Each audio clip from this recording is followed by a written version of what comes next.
Ladies and gentlemen, welcome to Casting the Spotlight episode number 180.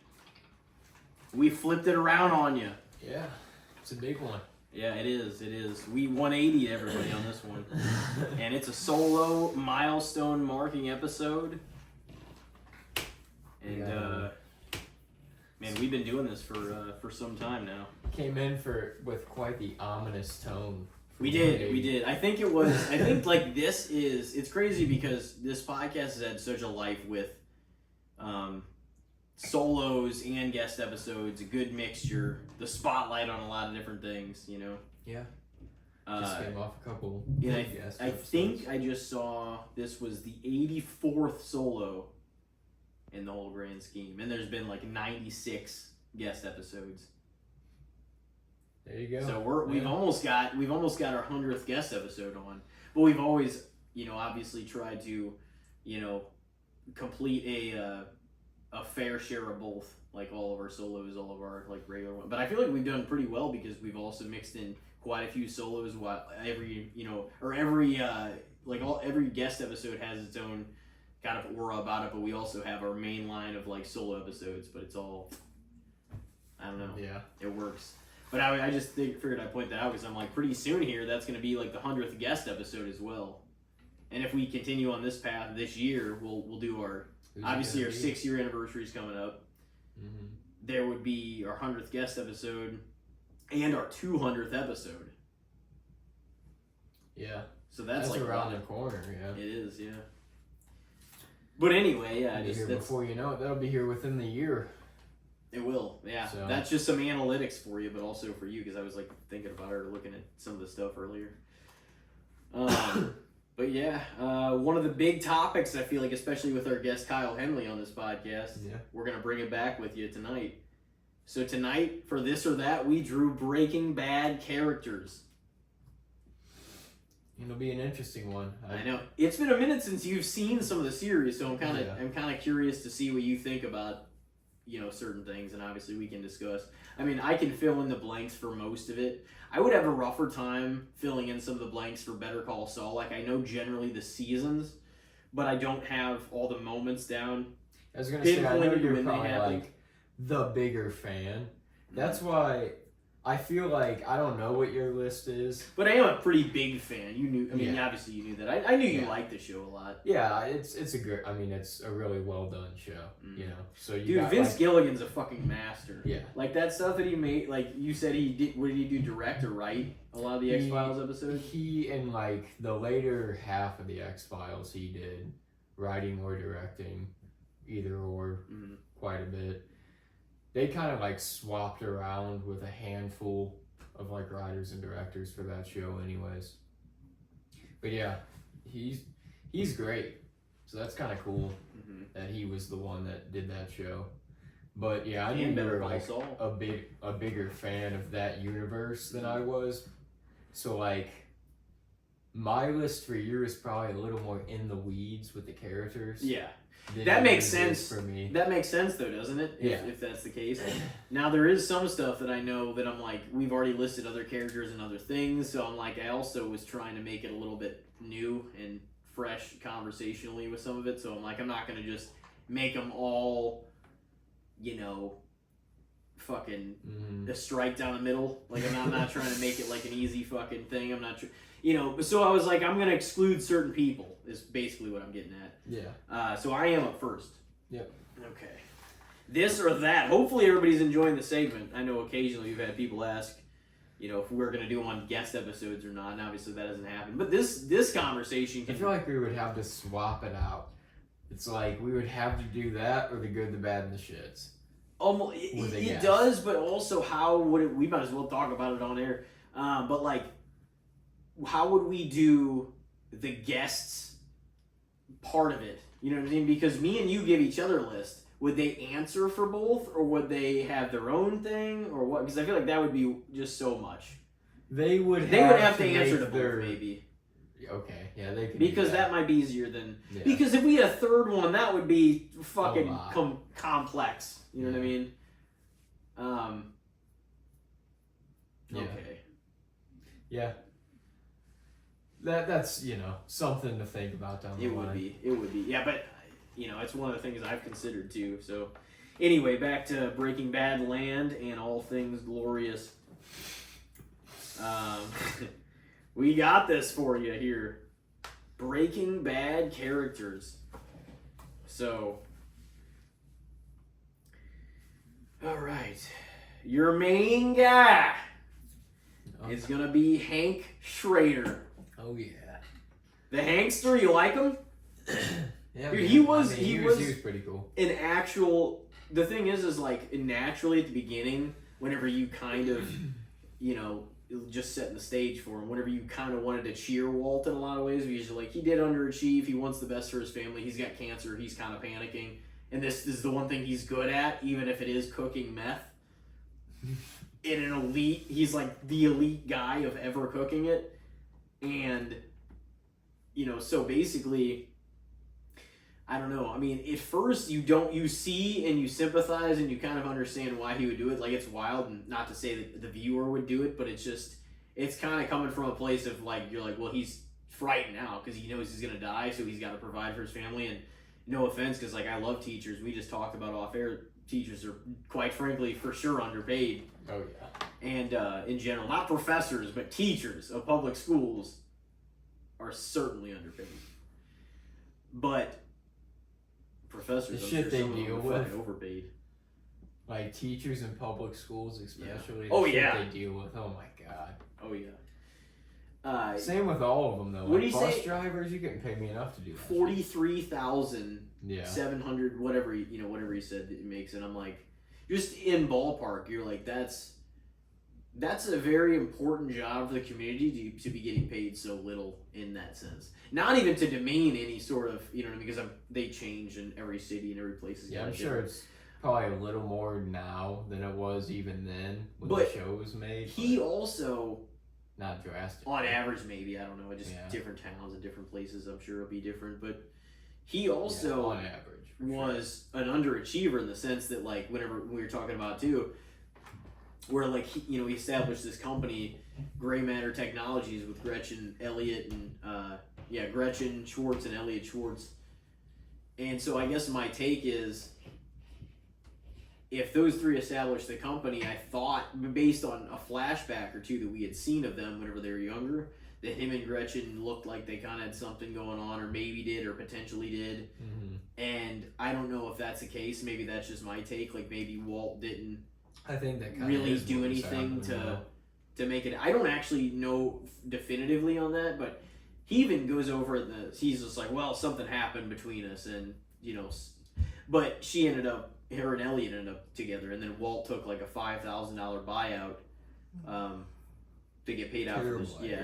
Oh yeah, but it was at the time. It was several months' rent, and and then he even told Jesse, he's like, that was one thing that basically burned his ass to that day, is that his whole point was why he's not going to sell out for $5 million.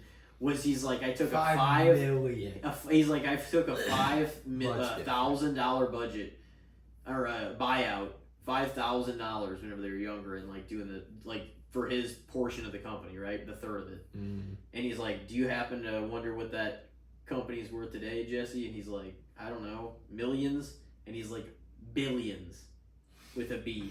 He's like, I sold my soul, or my potential, for a $5,000 buyout, a few months rent. He said he sold his kid's birthright for a few months rent. So like all of that was stewing for probably fucking decades, Yeah. And but Jesse's what killed him. It was. But Jesse also said, he's like, I don't know how to tell you this, Mr. White. He's like, but that's not the same thing, Yeah. And it's just, but that's kind of the way he views it. So he feels like he probably needs some sort of reaction or revenge for that, you know what I mean? Or to avenge his, having fucked that up when he was younger. So like, by the time he gets it, he wants more. At first, he only needed enough to supply his family, but then whenever he started enjoying it, that was whenever he wanted to do it for the empire. You know what I mean? At first, he just wanted to make enough money to leave his family. Like, that was the whole idea. Yeah. Which everyone, I mean, even if that's not what you would do, everyone can understand that being the motive. It's like if this is the one thing he's good at and it happens to be illegal, maybe he's gonna do it in order to protect his family, you know, which most anyone would do. His life's ending anyways. Yeah. So it's like make the money. You know, I mean, you're gonna die anyway. Yeah. You know, it was pretty much inevitable, but it was setting the stage for, I guess, some of the Breaking Bad stuff. But yeah, your guy is Hank Schrader, his brother-in-law. Yeah. What was it? Schrader Brow or whatever. Yeah. His brew. Yeah. And at one time, they were like, the caps were popping off in the middle of the night, and Hank was having traumatic flashbacks, and he thought it was like gunshots, so he like went out, and it was so goofy because he just like went in the garage, and there was just the caps popping off. I mean, that like just that's understandable, you know, too. But the scene was just funny because it just like did the Breaking Bad like camera work, or just like zooms in after the first one pops off, and then he's just like, go back to bed. But yeah, I mean, he went through a lot.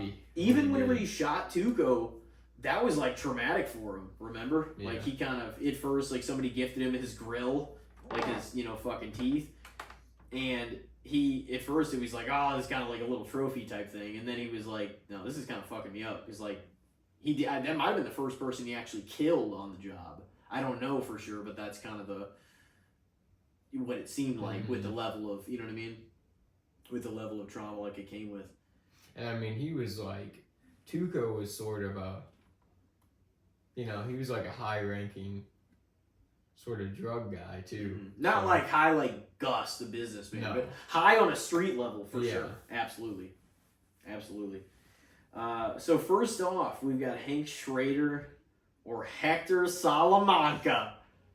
You actually see him out of the wheelchair in Better Call Saul, and then how he gets in the wheelchair too.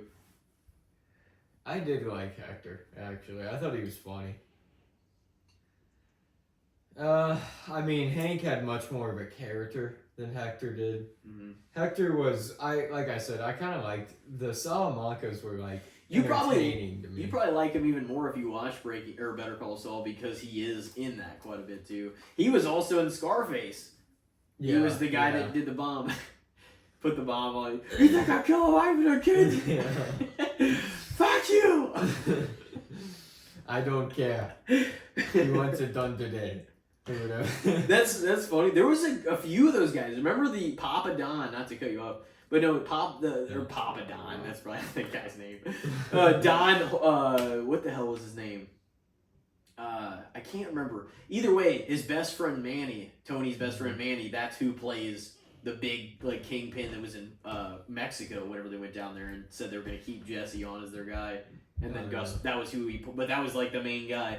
Remember, the whole part of it was they shot Gus's, like one of his best friends, like / like one of his people he considered a brother 20 years before that. Remember that? That dude, Hector killed him. Yeah. He shot him right in the head. I do kind of, yeah. And like he was bleeding out of that pool. Bringing that all back. I do remember that. The Don was like, so he's like, if you're the guy that does this, why do I need him? Definitely, yeah. Actually, whenever he said that, he was talking to why would I need Gus to the other guy. And the guy was like, speaking in his like language and everything, and he's just like going off about it. And he's just Hector just like, I guess he just had enough of him just saying it, but he just kind of got up and rogue, like not part of the plan at all. He just, because he was a fucking wild maniac, he just got up and shot the guy. So it wasn't even part of the plan. Like, they weren't gonna shoot him, and then Hector just fucking got up and shot him. I mean, he's a Salamanca, dude. They're all fucking crazy. Oh yeah. They definitely are. But I'd probably have to go Hank, though. Yeah. I think Hank, I mean, Hank was funny. Hank pissed you off sometimes, but yeah, he had a lot of great moments, too. Truly a lot of character. Oh, yeah. Well, and the thing you waited for more than the long game, same as like The Walking Dead, is like either waiting for it to figure out how the virus is solved or how it started. You know what I mean? Something like that's like the long game question. The long game question in Breaking Bad was, when is Hank gonna figure out that it was his brother-in-law that's doing all this? And so that was the long game. You knew that was coming. But truly, in a real world sense, Hank is the protagonist. You know what I mean? He is, or not like maybe but he is a protagonist. At the beginning, but he's a DEA agent trying to bring down somebody that's At the beginning, though, you know what I mean? in the story, he kind of was, in ways, an antagonist. He was kind of being a prick to Walt. He because he would condescend a lot all the time. He did. And it was that. like, that's true. And it like just made him feel like shit. But as the story progressed and Walt became more villainous, you saw like the really humane heart of Hank. You know. Mm-hmm. He started to root for him in ways too. He was an asshole at before and whenever he got shot. But some of the stuff that he would say and bitch to Maria about whenever he was like in his wheelchair and like all this shit though, it was fucking hilarious. Yeah, she's like if you're in pain, then you're getting better, you're growing in this kind of thing, like just trying to get Hank to like try harder, and like this is where Hank was like really trying to go through his physical therapy. He couldn't walk for anything, and like believe me, no, it was fucking hard to do that, but like him like getting shot in his like nerves doing that, and like trying to actually like relearn how to walk, like it looked he didn't get shot so hard to fucking, you know what I mean? Because I didn't have it nearly that bad, like the way he would have had to fucking relearn how to walk. And it was just like, so he would just say hilarious shit though. But I think it did change him, and people probably started cheering for him and realizing he was, a quality guy and character and stuff. And more human side to Hank. He wasn't just the guy that was poking at the other. He definitely had his own ego at the office. But he rightfully so, because like he was a master at the shit he did, busting doors down and figuring out who was doing what. Yeah. So. Yeah, probably Hank. I did like Hector though. I stand up for Hector. I think he was a fun character. Yeah. No, he was. The Salamancas were fun. They were like they were crazy motherfuckers, but it was like funny, Tuco was fucking. He was fun. He was definitely like the most charismatic one. Oh shit. Hector was hella charismatic for not being able to talk. I'll give him that. Oh yeah. Well, like I said, you see him as kind of. I mean, he definitely was a prick. Like whenever he was up and about and still doing his shit. Yeah. Whenever he was. Oh yeah, I'm sure he was. He was a prick even. Oh yeah. Couldn't do anything. So, what do you think on this one? Hank Schrader or his wife, Marie Schrader? Oh, man, Hank. Yeah, Marie... here's the thing. I don't actually hate Marie, but, like, there were times in the show where it's just like, why are we even spending time on this? You know what I mean? Yeah. Like... Whenever she had her like thieving problem at the beginning of the show. yeah, that shit was. I mean, that was sort of interesting. That was like real. It felt like it was. Yeah, it's something like going on. Her husband's like in the force, and she like has this issue, and so that was. But Hank was kind of married to his job too, and that's probably part of the thing. She just kind of, whenever she was done with work and wanted to go. She was kind of like, well, if he's working long hours doing it, because he loved what he was doing. Yeah. Loved it. Yeah, I mean... So I don't know if she just acted out like that or what. That's the thing, though. I feel like... I mean, she's still responsible for her own fucking behavior either way. They were... Yeah. They were both kind of rough. Yeah. Skylar was, too, in a lot of ways. But, I mean... In other ways, it was reasonable, and sometimes you were on their side, but like other times it was just like, oh my god. Whose behavior could you justify more given their situation throughout the show? Skylar or Marie? I don't know. I mean...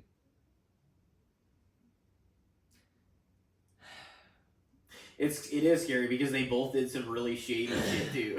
Yeah. And like Skylar going along with some of the things too. It's just like. That's the thing, yeah. Skylar was put in some crazy ass situations. Yeah. But she also did some really fucked up stuff. She did. I feel like Marie at least didn't do like as damning of things to her marriage. Yeah. Like behind her husband's back necessarily. No, she didn't. Like, you know what I mean? Like she stole shit. Like she did things still. She acted out for sure. But in a way like, that you were like, yeah. Hank was also, he was married to his job, and then when he was home in the chair and they actually had time together, he was just a prick. So it's like, I mean, he did love her. He was all about solving the crime, the person that he was like in it. You know what I mean? Like he loved it. It wasn't like he was like a horrible husband, because even she never said anything like that. I mean, I feel like, but I think she got maybe jealous in ways too of how much time he spent in his job, and he did enjoy it. Yeah. I think that was part of it too. But yeah, I'd probably say Hank.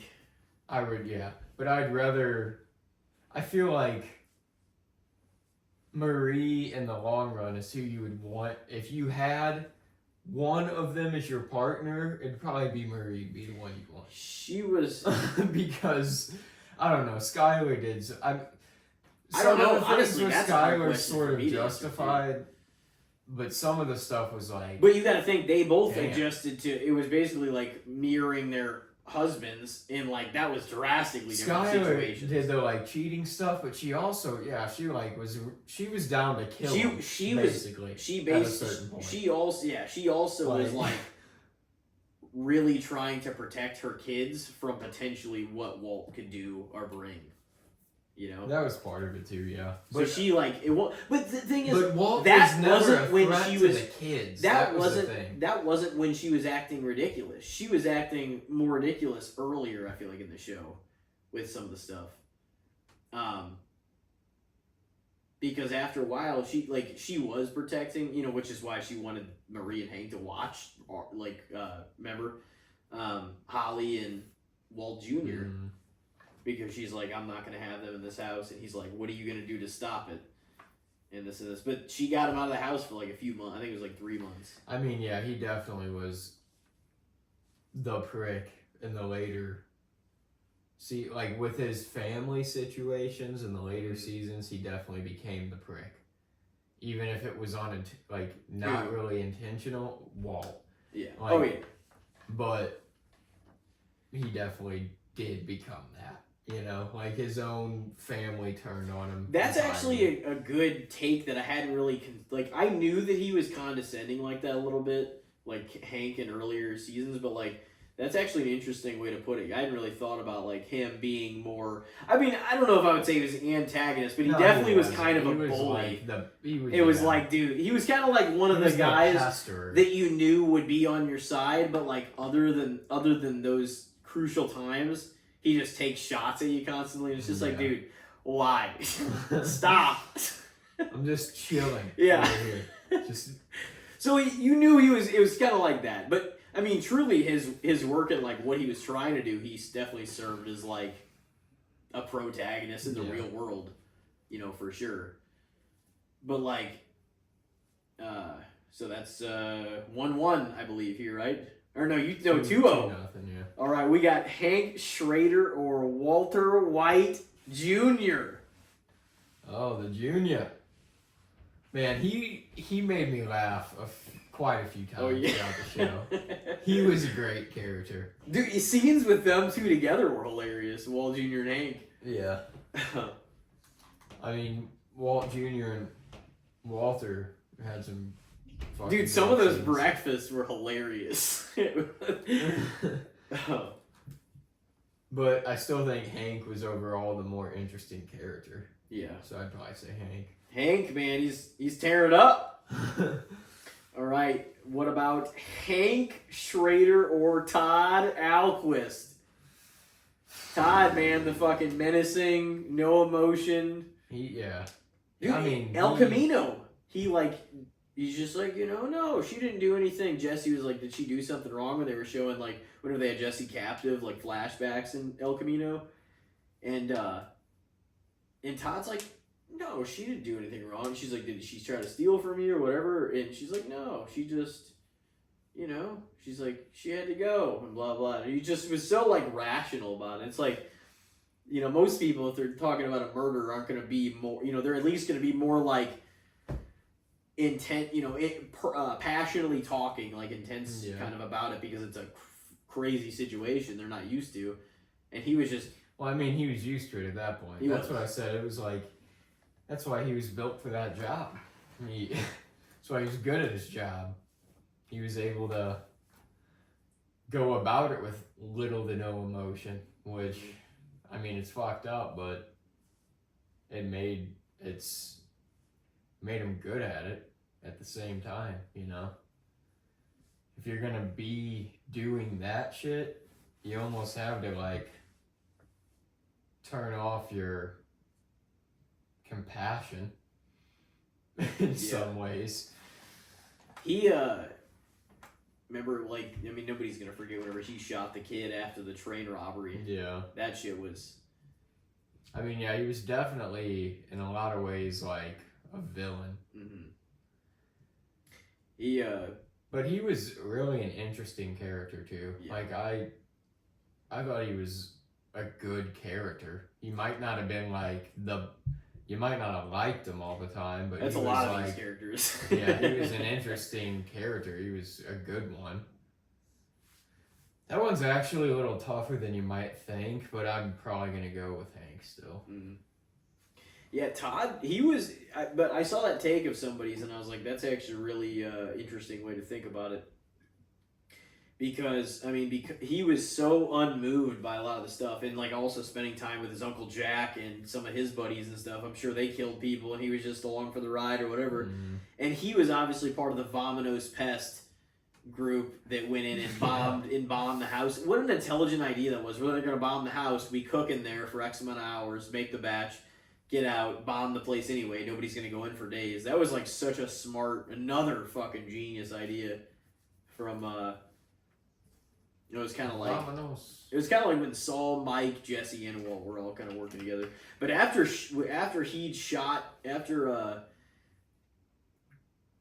Todd shot, like, Drew Sharp in the desert after the train robbery episode, Jesse was, like, done with it. He was like, I just don't even want to do this anymore. Yeah, I mean, that would be rough. Yeah. Seeing that would be like, dude... Todd was just like, I eliminated the threat. He's like, the whole thing was nobody could ever see that we do this. And Jesse's argument was, like, you can almost kind of understand multiple perspectives in that sense, but it's like, whenever it comes to just shooting him, it's like, damn, that's a hell of a decision to make. Yeah. And Jesse was like, really think about it. He just was like, okay, it's got to be done. We're doing it. Jesse's just like, we should have discussed it or we should have done whatever. He's like, he was just a kid. You know, he didn't know what he had seen. And Todd's like, yeah, but I thought the whole reason for this was nobody could ever know we were here. Like, I saw something that I needed to take care of, and I took care of it. I mean, that's, like, probably a too out there measure to take just on that, but it's like, that's the thing. Is like, also, nobody was supposed to see what they had done it in, like, you know, and his point was, like, how could I take that risk that he didn't know what he had seen, you know? It was certainly fucked up. Yeah. Made for good storytelling. No, it did, for sure. You know? Jesse punched him in the face, dude. Dude, no, they were out both smoking cigarettes, and that was like the opening of the episode. And neither one of them were saying anything. And Todd walked right up to Jesse and like started smoking his cigarette too. And he's just like, just looked at Jesse and he like puts it out and stuff. And he's just like, man, he's like, shit happens, right? After that, like later that night after they disintegrated his body and everything.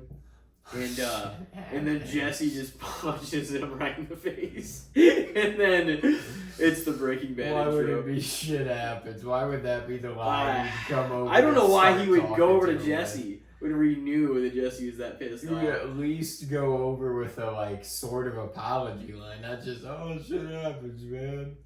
What the fuck are you talking about? You're a psychopath. Get out of here. All right, next up we got Hank Schrader or Saul Goodman. I think I might go Saul with that one, actually. He was hilarious. Oh, yeah. And he was one of those like shady dudes that could just get shit done. too in a lot of ways. He knew a lot of connections. Like he was charismatic and really just entertaining. Yeah, like every time he came was on, like a character for sure. And it felt like in the Breaking Bad universe, especially kind of within the part that he was in, like there was a lot of dark shit happening. So like his scenes I looked forward to because you're like, oh, we're gonna have like a little bit of fun for a minute, you know? Yeah. Is that how you felt when we watched it? I mean, in ways, it was like it just provided because a little bit of like, it was comedy dramatic as hell. Oh, you know what I mean? Oh, so yeah. like, not that his scenes wouldn't ever be, but like he would have those witty lines and he'd have some fun. You know what I mean? It would so be some like, relief. That's why seeing Huel and like Bill Burr and stuff in there was such a funny part of like the show, like incorporating them and stuff. It's like Bill Burr, how the hell you end up in The Mandalorian and Breaking Bad? It's insane. All right, well, Saul Goodman won on the board there. Yep. All right, we're at 4-1 Hank. Next up, we got Hank Schrader or Badger / Brandon Mayhew. Dude, Badger was fun too. He was like one of the characters in the show that felt relatable in the way that I was like, yeah, if I were to like actually know anybody in my personal life from this show, it would be like Badger. You know what I mean? It'd be that guy. Yeah, that's probably true. Like, it's like a combination of like maybe one of your brother's friends and maybe one of our friends. It's like it was also like, you know, a drug addict. That's what I mean. Even the drug addict part. Oh, yeah. It's like I feel like this would be a guy in the realm of somebody that I'm like, oh yeah, I've seen that guy, or I know of that guy, and he's a funny dude. Yeah. But he's a wild motherfucker, but he's just like, but he's a good time. Yeah. I can see that. I mean, there's definitely a lot of guys or older guys that are or were like Walt was in like the first season. Maybe not even the first, but like how he was when the show started. The milky white toast, underachieving, just kind of getting old, got cancer, you know what I mean? Kind of got like just that kind of thing. Maybe not even getting cancer, but like just that kind of level of feeling a little, you know, just underachieving and like maybe made less of your life than maybe you thought you could have. Yeah. Kind of thing. Middle age, or even like later than middle aged, even 50. And that was kind of like where he was. He was very milk toast, just flavorless, just Walter White, just, you know, just kind of at the beginning. He was just a guy.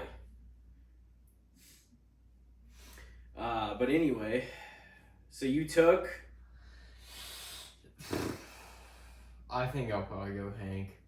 But Badger was another one of those characters that was like, I looked forward to seeing him. Yeah. Because he was always a fun time as well. And I tried to structure this too, where I'm like, I know, because I didn't know for sure where you stood with Hank. I knew you liked him. I knew Hank was a rich character, so naturally, like, he was going to be one of the bigger, you know, more, like, powerful character types, personality-wise, in the show. Yeah.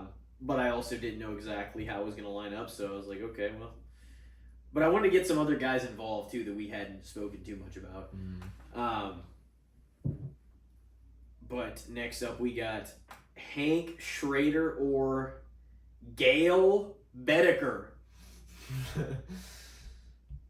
Dude, Gale, he was a sympathetic character.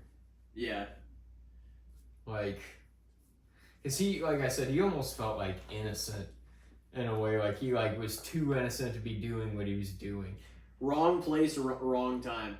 He was like the only guy involved that didn't even know he should be on one side or another. Like, he just wasn't even in on the loop of what was actually going on. Yeah. That's why it's so, it honestly was sad. Now, you like look back and you're like, damn, Gale, like, because Jesse shot him, but like doing that was the only thing that guaranteed Walt and Jesse, you know, that they were going to be able to live. and it was like, even he had fear in his eyes whenever Jesse went to his. Jesse didn't want to do it because then that fucked him up through the first half of season 4. I mean, really after that even, but certainly for the first while, you know, he like broke down in that meeting, you know, the ex-addict like meeting that they were having and stuff, and you know, he was talking about, because he was like, oh, I shot a dog, but he was going back to whenever he actually shot Gale. And, like, that wasn't anything that felt like, oh, he was threatening to him. It was because of that situation with Gus that they were in, that he had to go there and basically in cold blood murder him. But that, you know, that was brutal, man. Yeah. You felt like Gale, I really do feel bad for Gale, because he was just, he was in such the wrong fucking place in the wrong time. Justice for Gale. You know? But he didn't do anything to anybody. No. Like, literally. Like, that... Yeah, even, that's what out of the whole show... The painful part about it is he's just like, he really was the innocent character. Yeah. In a lot of ways. He was a nerd. Like, he was, you know, he had his little science experiments, his little singing jazz and whatever he was doing at home. But, like, he, you know, he just did his own thing. He liked jazz. He was really fucking smart, too. And he liked science. Mm-hmm. And he, I mean, like, that was what he somehow, like, made his way into. Because even Walt asked him, he's like, Gale, like, whenever they first met, he was his assistant before Jesse came in. And he's like, are you wondering how I ended up here? And, you know, he told him the story and everything. And he was obviously really qualified. But, like, Gus oversaw Gale for years and kind of pushed him through his program because he wanted to establish his business and kind of have somebody from that he was backing, you know, gave him the scholarship, gave him, like, because he did have Gus's scholarship that he established. And so he kind of, like, spent years endorsing this person before, like, Walt came along and all this, you know. But Gale had no idea. Gale could make really good meth, but it still wasn't what Walt's was, you know. Nobody's was. Yeah. But I don't know. It just it sucks. It sucks for him. Yeah. All that said, Hank. Yeah. Alrighty. Well, that makes sense. Alrighty. Well, next up we have gotten Hank Schrader or Skylar White. Damn, dude. I feel like Hank's just fucking running a marathon on this list. He is. But, yeah, I'm going to have to go Hank again. Like, I kind of even talked about Skylar a lot with Andrea's stuff, but...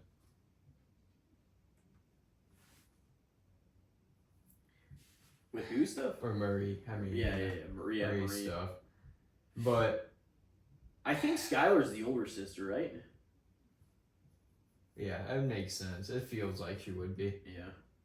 Because she wasn't... Walt was definitely a considerable amount of years older than her, but she was... Because I think when it started, Walt was 50, and I think she was like 39 or something like that. But she was pregnant again, obviously.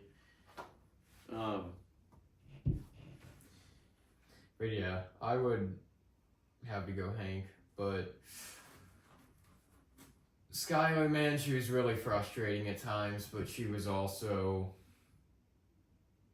really she was in a tight spot.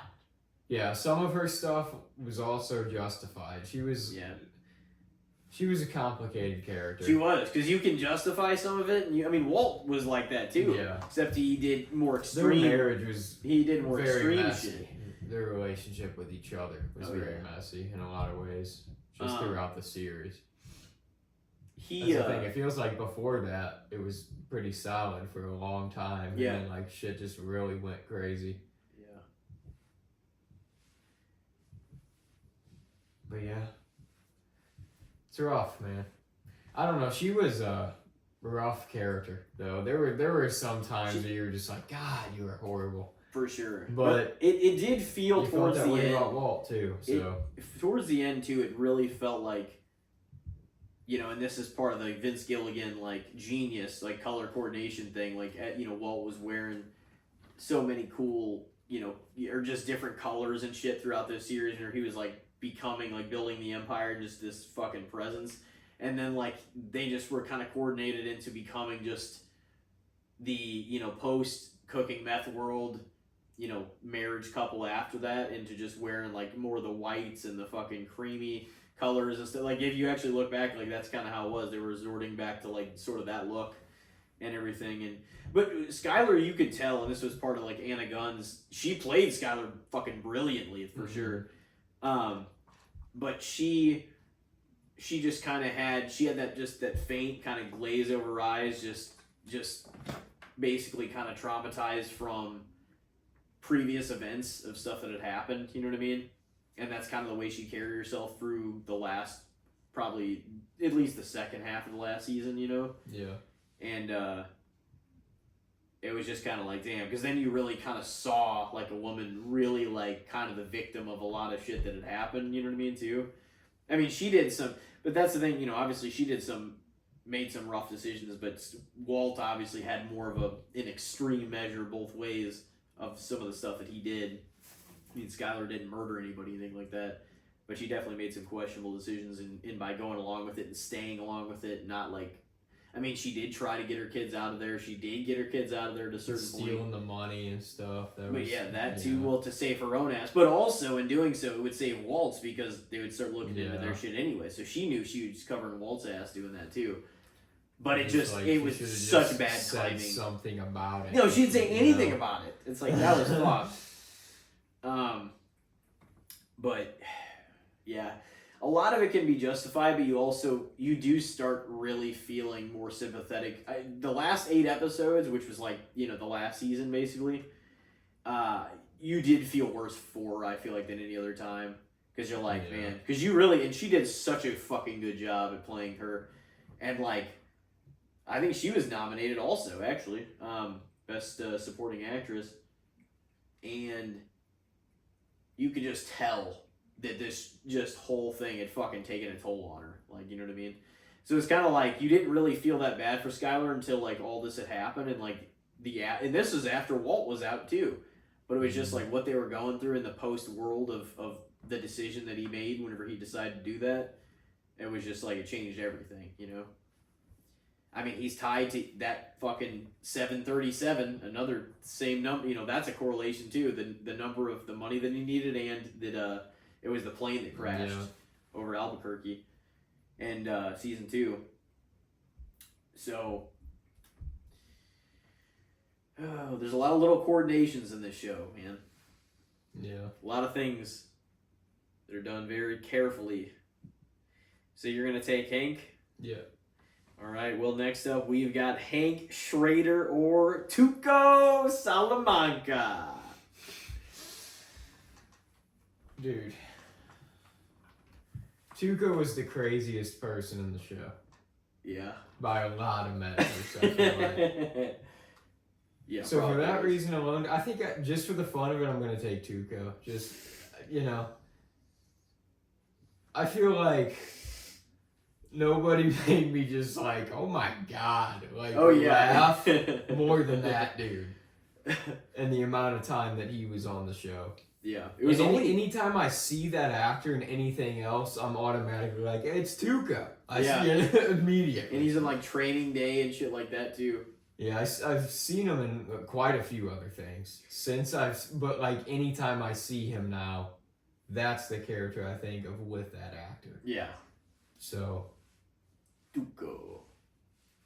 Yeah, He was definitely like the most just loose cannon Salamanca for sure. Yeah. Dude, he like the one he would be, that's the thing. In real life, I would never want to run into a Tuco. But like as a character on a television show, he was incredibly entertaining. Oh yeah. Fucking remember whenever they like met at the junkyard? And yeah, that was he just fucked up his own dude. He's like he got done saying the shit to Jesse and, you know, Heisenberg and stuff at the end of this was at the end of the first season, and then they re-showed kind of the scene in the aftermath of the season 1 episode or season 2 episode 1 of the junkyard whenever they're like did the deal. And at the very end of like the exchange, his buddy like says one more thing to like Jesse and Walter. And he's just like, and he's like, yeah, you better remember who you're working for. and like and like sticking up for Tuco, really. Yeah. And Tuco's like, you saying? He's like, are you saying that? He's like, you don't think they remember who they're working for? He's like, no, I'm just saying, you know, they gotta know they're working for you. And he's like, he's like, you don't think that they know that? Are you saying that they're stupid? And he's like, no, I'm just, you know, blah, blah, blah. And he's like, so I don't understand. Are you saying that I'm stupid? And he's just like, no. And he's like, so he just fucking thing that wasn't at all.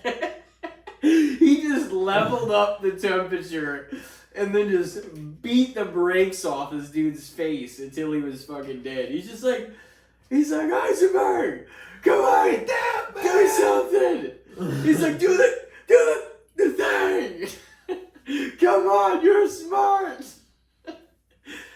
It's just like, he's like, I can't. He's like, he's bleeding. He needs to go to the hospital. He's like, ain't nobody going to no hospital. It's like, man, he's gonna die. Dude, yeah, oh man, but he had problems. He did shit like that just on a lark on a fucking daily basis. Would do some wild shit to somebody. Impromptu, just. It's like, I'm feeling like doing this right now. Oh yeah. Then you just do it. Yeah, he would absolutely he was a real problem. Act on impulse. Like being in the same room with that guy, even if you're in public, like eating in a restaurant, like this is not fucking good news. Yeah, he was a disaster. But I'm picking him. Yeah. You can. Well, the next one and the last one. Have some dialogue over this. They had actually a few exchanges in the show. Hank Schrader or Mike Ehrmantraut. Dude, Mike. I know you did like Mike a lot. For some reason, I thought maybe you would. I didn't know though. But Mike's a likable character in a lot of ways. Too. In ways, Mike is like. He's like doing some bad shit, but he's like very chill and very level-headed. Like if I were to be doing some of the fucked up stuff that they were all involved in, I'd be like, I want to be working with Mike, because at least he would like keep you grounded on it. He always had a plan too. Like almost never did anybody get the best of Mike. Yeah. Like almost never, including Better Call Saul, including everything. Yeah, Mike was an OG. I'd have to go with Mike for sure. He was probably one of my favorite characters in the show, though. Yeah, he was great. He was kind of like, and I remember them saying like the wolf in Pulp Fiction was one of the inspirations for the character. Yeah. It's cool. They like took a little like maybe from Scarface, a little from like Pulp Fiction. Like some of our other favorite shit too, like was present in Breaking Bad, which is always fun to get a lot of that crossover and everything. Danny Trejo, fucking in that as well. He's in everything. He was in Sons of Anarchy too. I was thinking, like at some point he's gonna be in fucking Walking Dead. I'm surprised he hasn't been. Yeah. Seems like he would have popped up in the main series at some point. I'm sure they easily could have gotten him. Damn, so you're going to take Mike, huh? Yeah. You want to elaborate on that anymore? You got any other things to say about Mike? No. I mean... He did a lot of it, too, because he was putting it towards his granddaughters. Yeah, that was the thing, too. He was taking care of his son's widow and his granddaughter. He was another one that was like, you could kind of empathize with Mike a lot, rationalize with him, but he himself was like, just a grounded, rational character. Yeah. You know, like when a show where there was a lot of characters that were just on a spiraling whirlwind downward in a lot of ways, like Mike kind of had his shit on lock. Yeah. And you could really kind of like understand and agree with and level with Mike. You're like, oh yeah, I don't know. He was definitely one of the more relatable characters for sure. Well, and like And also, you get the backstory on what happened to his son, and like his son, obviously, actually, and I know he touched on it a little bit in the show, and you probably don't remember some of the little nuances of him talking about it, but his son was killed on the job in Philadelphia, and he just barely touched on that in Breaking Bad, and then you see kind of more. You don't see that what happened to him, but you see him interact with some of the people when he was there and went back, and like it shows a whole backstory. It feels like very much like a Breaking Bad episode. So does pretty much the entire last season of Better Call Saul too, or more than that even. But it's that was actually in maybe the first or second season really good, but it was like, you know, it was showing kind of him going back to Philly and like dealing with this issue and what happened once he figures out who it was that fucked his, you know, son over and put him in this situation, you know? Yeah. And these were other cops that did this. It was like, man. So it was, and Mike himself used to be a cop as well. That's why he like knew how to carry himself. He knew like the nuances of the law and different things. Like he knew a lot of the stuff. Mike always, every situation he was pretty much in, basically except the one with Walt, you know, whatever, the gun thing, which he probably just didn't think about, you know, because he was in a frantic situation. And ironically didn't go great for him. Because like even though you knew the story had to deal with Mike somehow, some way, it still felt like whenever he went, and I'm sure you felt that way because we were both like, damn, because that was a, you know, powerful episode too. It was just like, man, like you didn't want to see Mike go. You knew the nature of the show and everything coming to a close is probably going to lead to that at some point or another. But it did feel like, damn, you know? Yeah. Like once he went. Yeah, it was a bummer.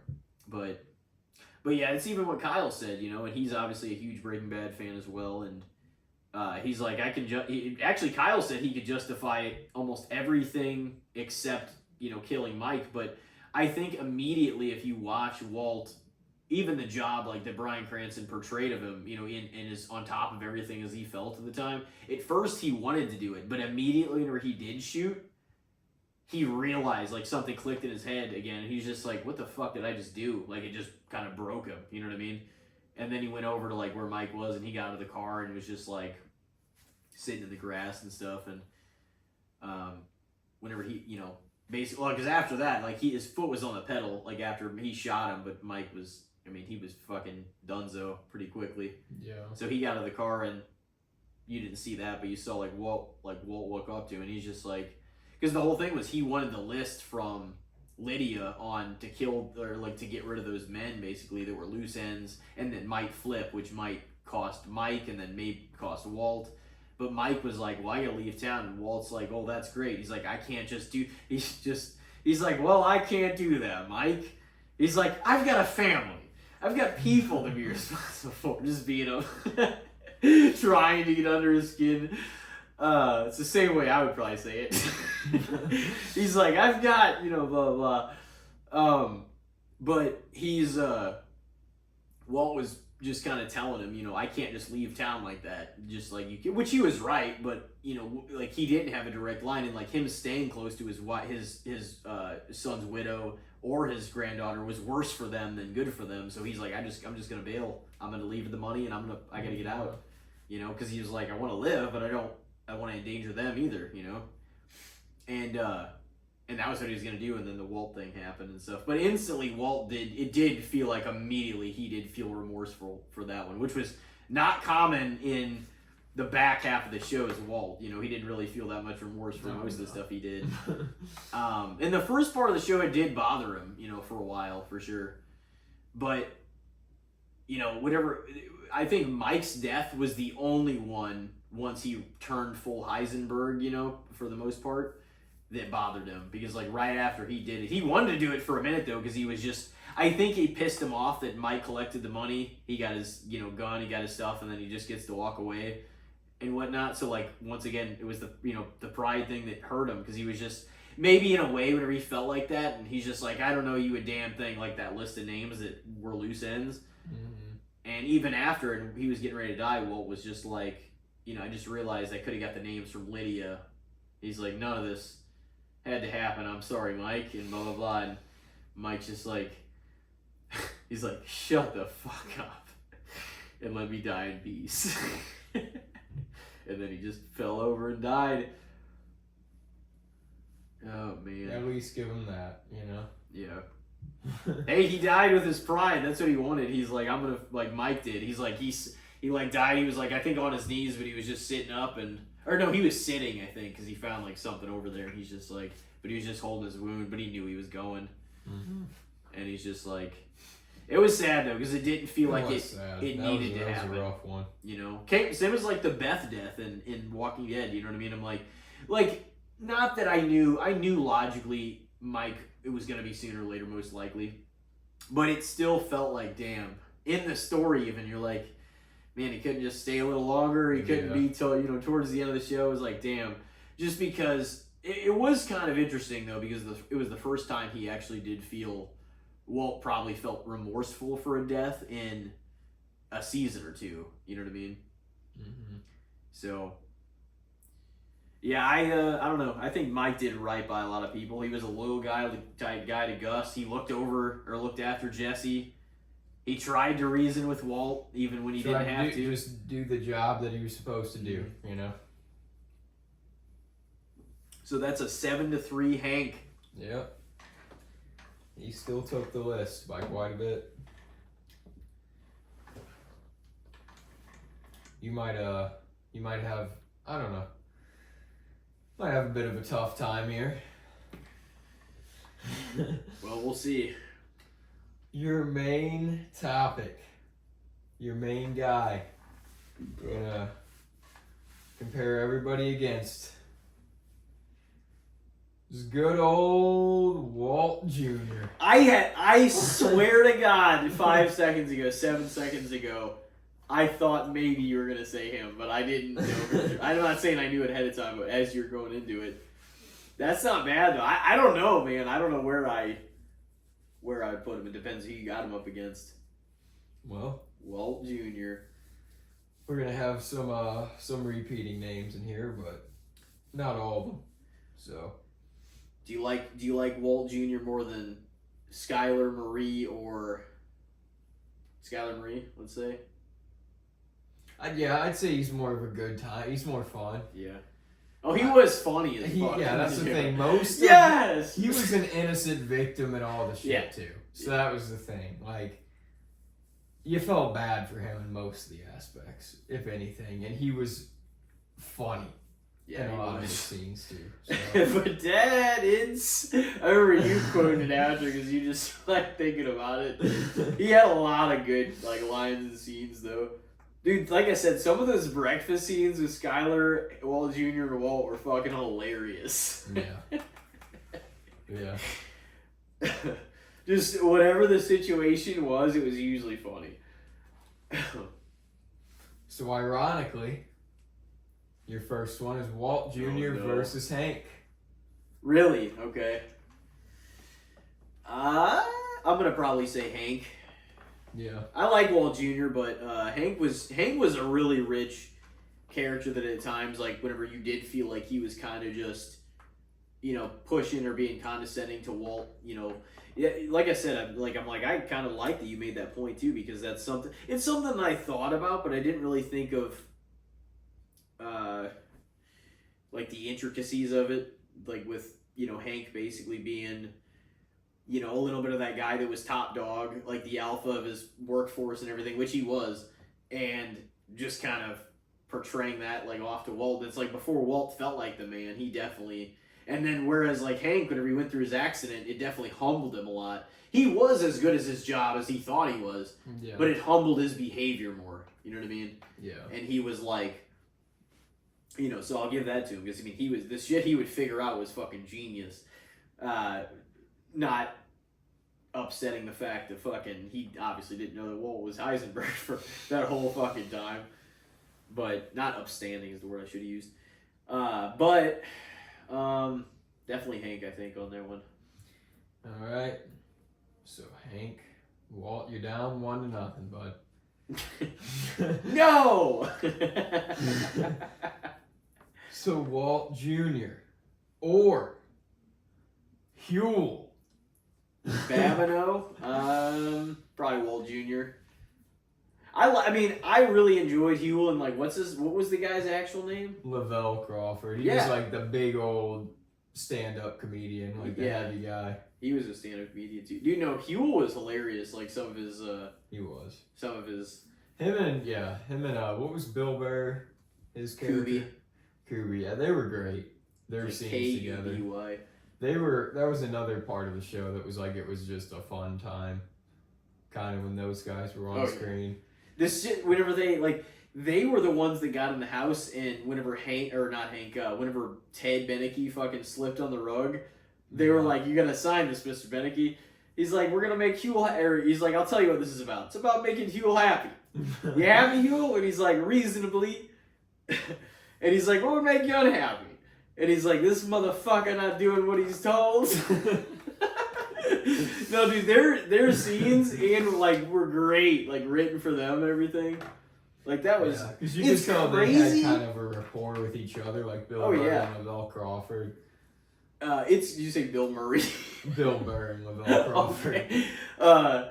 It's crazy looking back though, because now Breaking Bad's just etched in forever and everything. It's crazy that you look back and Bill Burr is gonna have had a part in this every time you watch it. I don't know. It's wild. It was really cool though. You take an old Walt Jr. Yeah, I think so. Yeah. All right, well, he's on the board. Walt Jr. or Hector Salamanca?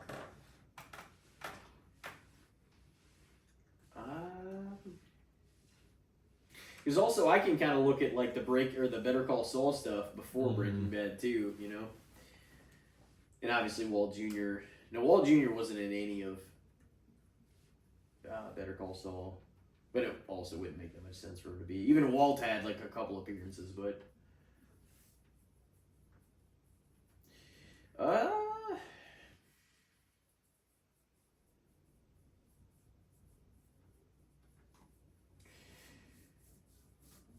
I'm gonna probably say Walt Jr. All right. Yeah. Yeah, Hector though, he is one of the best, he's one of the greatest expressive non-talking characters. He just still comes off as such a prick. Even though he doesn't say much. A few scenes where he where he could still walk and talk in Breaking Bad though. Yeah. The one where he shoots that dude, and then there's another scene where he's with the boys, with his sons, which are the twins, you know? And one of them broke the other's toy, and then he tells the one that broke the toy to come over. He's like, "Come over here." And he's got a cooler right next to the thing. And he's just like, "Grab your uncle," or no, he's their uncle. Yeah, he's like, "Grab me a cold beer." And he's like, he grabs him one. He's like, "No, deeper." And he's like, just, so he goes under it. When he's digging for a deeper one, he just forces his head down in the cooler with ice and he's just holding there. And their kids are probably 8. Yeah. 8, something like that, 10 maybe. You wonder why they grew up fucked up. And the other one's over here, and he's just he just didn't say anything at first because he's the one that got his toy broke and everything. But he's Hector's thought was he was just teach him a lesson. And then he's like, "Let him out." He started shouting at him because it was fucking 20, 30 seconds. And he's just like, "How much longer you think he has down there?" And shit. And fucking, and he's just trying to shake him and trying to get his, hand to let his brother up and stuff. Until he finally fucking punches Hector in the face. And he's only, 10 or however old he is. Yeah. And once he punches him in the face, he lets his hand off the thing or off the off his brother's head, and so he was just the one brother was helping the other out, and he just kind of helping him draw off his face or whatever, and just kind of making sure he's okay. And then Hector gets up and he's just forget what he said, or family. He's like, "La familia is all." It's family is everything, you know. Yeah. Just that was his point. I'm about to kill this kid, yeah, because he's like you may have been mad at him for breaking your toy, but at the end of the day, we're family and we all fucking stick together no matter what, kind of thing, you know. Yeah. That sort of thing. But it was obviously an extreme way to fucking make that example. Well, I mean, the Salamanca, that seems about right. I'm sure it was a tough upbringing. You think Tuco was fucking well, born that Tuco way? was their cousin, but he also I'm sure that he had a rough fucking upbringing himself. You know? What did you do to my deal? You're taking Walt Jr.? Yeah, I think so. Yeah. All right. That was kind of a tough one though, because like you get to see a little more of his story in Better Call Saul too, and I don't know. I thought about going the opposite way. So Walt Jr. or Skyler?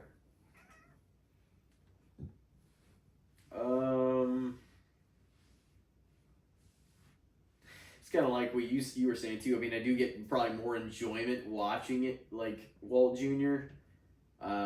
Whenever I watch the show and everything. Anna Gunn obviously played a fucking tremendous role as Skyler White, and it had to work to sell everything that was going on with Walt, and you know what I mean. You definitely did not agree with a lot of her decisions, but you can kind of understand in retrospect like why she stood her ground in certain points. She was trying to protect her family, like she was trying to protect Holly and Walt Jr. all of the time. You know what I mean? Yeah.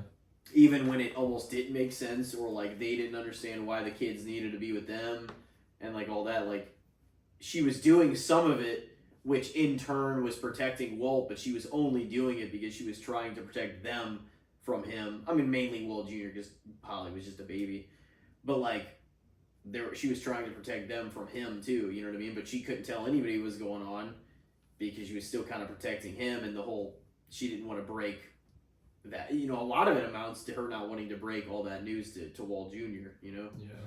And like it's, I mean, I can't understand like firsthand, obviously, because it's like your kid and everything, but it's like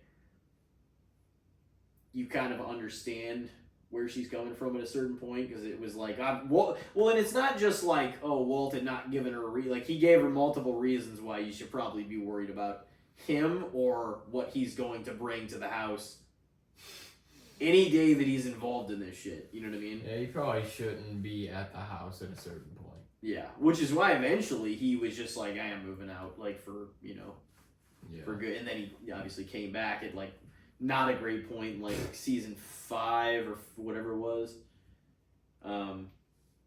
Early after the Gus stuff happened. But then she was like, "Did you do this?" And he just kind of didn't answer, really say anything. But she knows that all that has to be tied to him and the stuff that happened.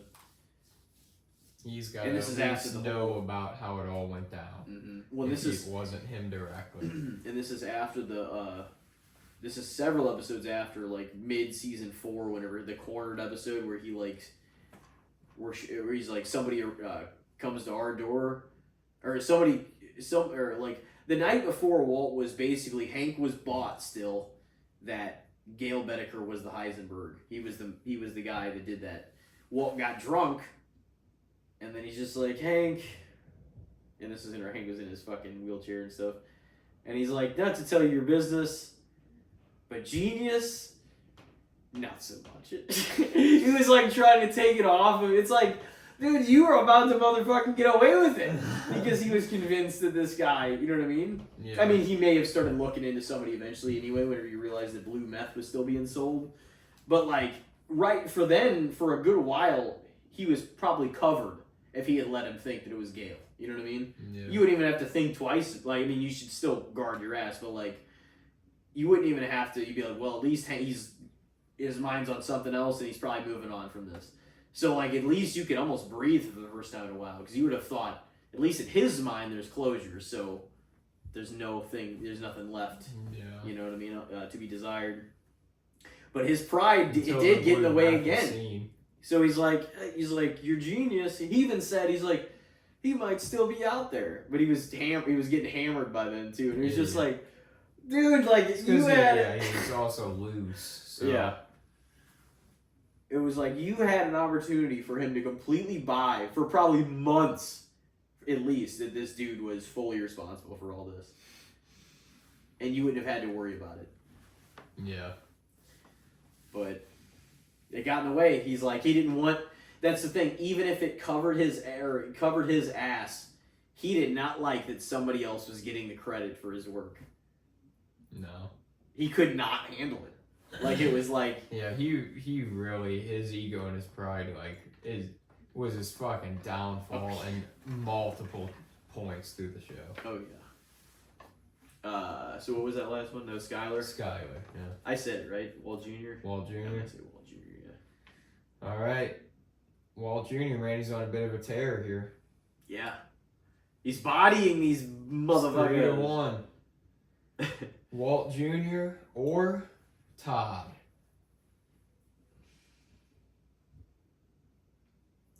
Yeah, I mean, I'll go back and kind of back our point with whenever I kind of put him on your list, and was just like he really was true psychopath in a lot of ways, but also like that was probably the way he grew up and what he was accustomed to, being around like Jack and fucking some of those other guys, you know.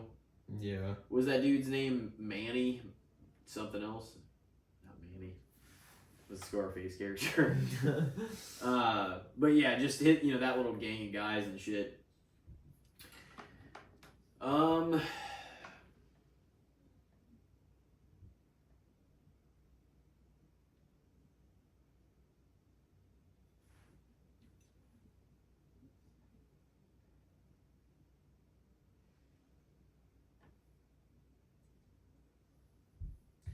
I'm probably gonna still go with Walt Jr. actually.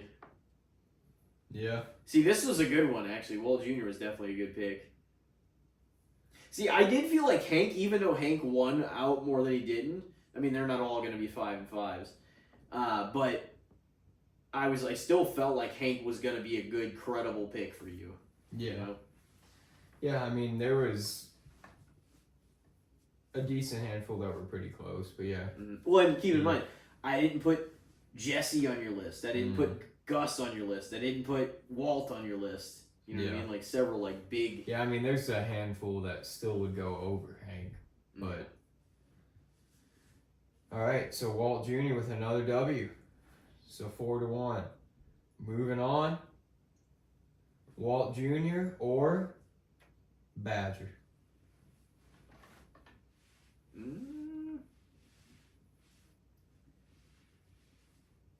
See, I thought about changing mine from Badger to Skinny Pete, but then because once you put Badger on my list, but I was like, I feel like Badger was the most likable of that crew, like of Jesse's like little posse. Mm-hmm.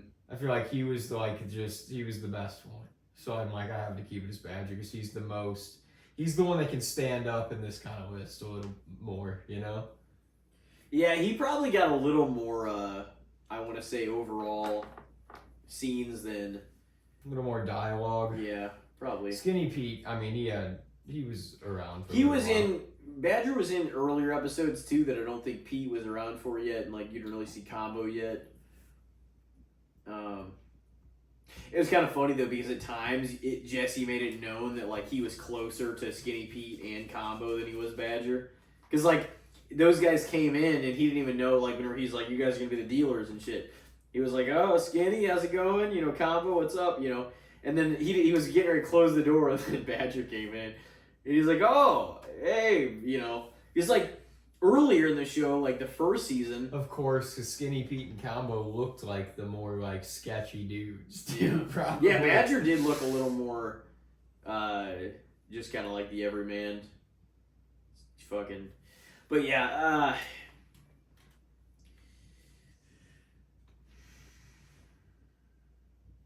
Skinny Pete definitely looked like the type of dude that would be in Jesse's crew. You know? Yeah. He was just like the real. Well, he was friends with dude that was at like, least he might Combo. hold up the liquor store. I know he at least grew up with Combo and like they were close, like growing up and shit. So like I think they had like a pretty big history.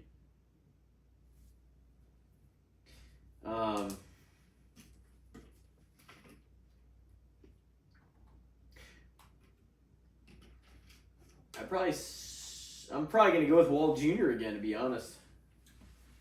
All right. I don't know. See, Walt Jr. I have no idea where I would rank him in all my characters because I know there's some obvious ones that would be like really top, you know. Yeah.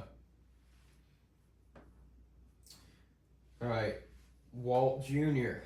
Moving on, or Gus. Gus. Yeah. Figured that one would be a bit of a tougher battle for him. Yeah. Oh no, dude, Gus was, and I know you said you gave a lot of credibility to this when we were watching it and everything. Just Gus is like, you actually liked like the whole how he's just straightening his tie, everything is slacks, everything being perfectly. He would just like sit there and like he was a perfect cover. He was like the very clean cut businessman. His whole thing was, I hide in plain sight. Yeah. He was like, dude, every time he was sitting, he would sit like with perfect posture, just his like hands like on his knees, just like this. And he would just, everything was How just is everything today? Pitch perfect. Go up to people's absolutely, tables. Yeah. Yeah, he was, he would do community, like, Gus is like kind of like a robot. Yeah, he was like, the way he moved, he could just... He was so... He operated within the community. Great cover for everything. Funded all... He was a friend to all of, like, the DEA, the police force, the fire department. Like, he was a friend to all of these, and he had a hand in all of, like, the local community stuff. It was like... He was the perfect guy to be able to get away with a lot of the stuff that he did. But he also was very careful, and he was ruthless in his business, you know? Yeah.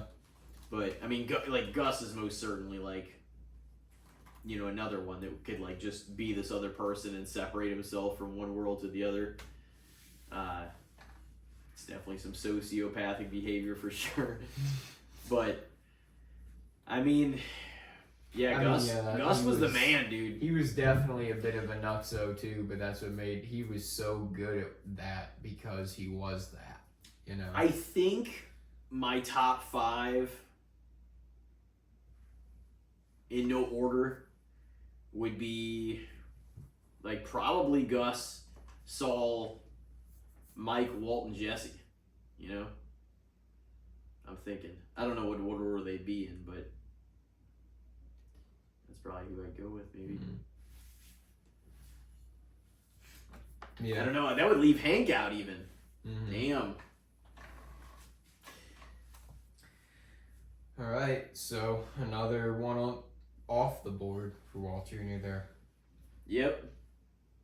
He's winning most of this, though. Yeah. So Walt Jr. or Jane. Honestly, like, the more we started to talk about it and think about it, like, as we brought it up and we started kind of, like, swirling the characters around, I was like, in a lot of ways, and yeah, maybe it was because she was, like, the youngest and, like, charming in her own ways, for sure, but, like, I feel like she was the most likable, or at least my favorite female character in the show in some ways. Because there was a lot of, not, like, we were kind of talking about it off air, there was not a lot of likable female characters in this show. Well, Lydia was pretty dislikable. They were more... Skylar and Marie had... They had just, like, Skylar and Marie had justifiable moments, but I didn't like them necessarily, you know? My take is, not to, because I want you to continue your thought too about that, but I was going to say, my take is, Jane was one of the most likable, maybe the most likable female character at the beginning, but I don't know if I hated any of them more than right before that happened, when she was like, we're not just going to shoot this up our arms, Jesse, no we're not, it's like, this isn't even your money, bitch, this is his money. Yeah, and she was like acting. I was like, I fucking hated her right before she died. Like the first whole part, I agree with that. She was probably more likable than anybody else during maybe some of their best. But like her end, I fucking maybe hated her worse than almost any other character at their worst. Not any other character, any other female character. But Andrea was honestly pretty likable. She was like easygoing. She was, you know. Yeah. She was very. She had a lot of likable qualities. True too. She was much better for Jesse too. She definitely was. Like, Jane definitely had a lot of like. I mean, she was an addict, so she had a lot of like toxic shit going on. Well, they were both doing it together at that very. But that also kind of made. Not that it justified the behavior of her, like the way she acted with the money, but like obviously she was gonna That act was like, ridiculous. she was gonna act sort of like that because she was a fucking addict. So like, rational thinking is out the window when you're fucked on heroin. Yeah. You know what I mean? It's, Yeah. so like, even her worst moments, you can rationalize it like, yeah, it's probably drugs, because that was also, you didn't get to see the outcome on the other side after that because of Walt's decision to let her die. Mm-hmm. But like, her worst moments when she ended up dying were also, in a lot of ways, Jesse's worst moments. I mean, he had his like breaking point after that. They were horribly enablesome to each other, though. Yeah. And it was not a good He had his breaking point after that. Yeah. You know, whenever he just like let his house turn into this whatever the fuck. Well, that was after he shot Gale too, but Jane died. That was probably. But then he was in that fucking drug house, and Walt found him, and he's like I'm fine. He was like smoking meth and just doing whatever, or doing heroin still in one of those houses and shit with a bunch of fucking. Just letting it be like basically like a crack house, just like a party had always. Whenever Walt found him in one of those houses, like before that, he like took him out of there and he like brought him to rehab. Like Walt continuously, for all his faults too, he continuously looked out for Jesse through the whole series, even if a lot of it was looking out for Jesse while also covering his own ass. He always did make sure Jesse was okay. You know what I mean? He did. He really looked out for him. Even Hank said that. He's like, if everything you're telling me is true, he's like, no, think about it. He's like, it might have been serving his own interest, but he looked out for you, on all these different occasions. He's like, he didn't have to do this and this and this. Good, whenever Jesse like spilled the beans to all, to him about all this stuff, and but.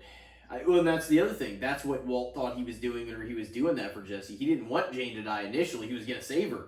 And then he was like, because of that behavior, she also threatened to blackmail him. She threatened to take Jesse's money. And Walt was just like... Then that was whenever he just withdrew himself.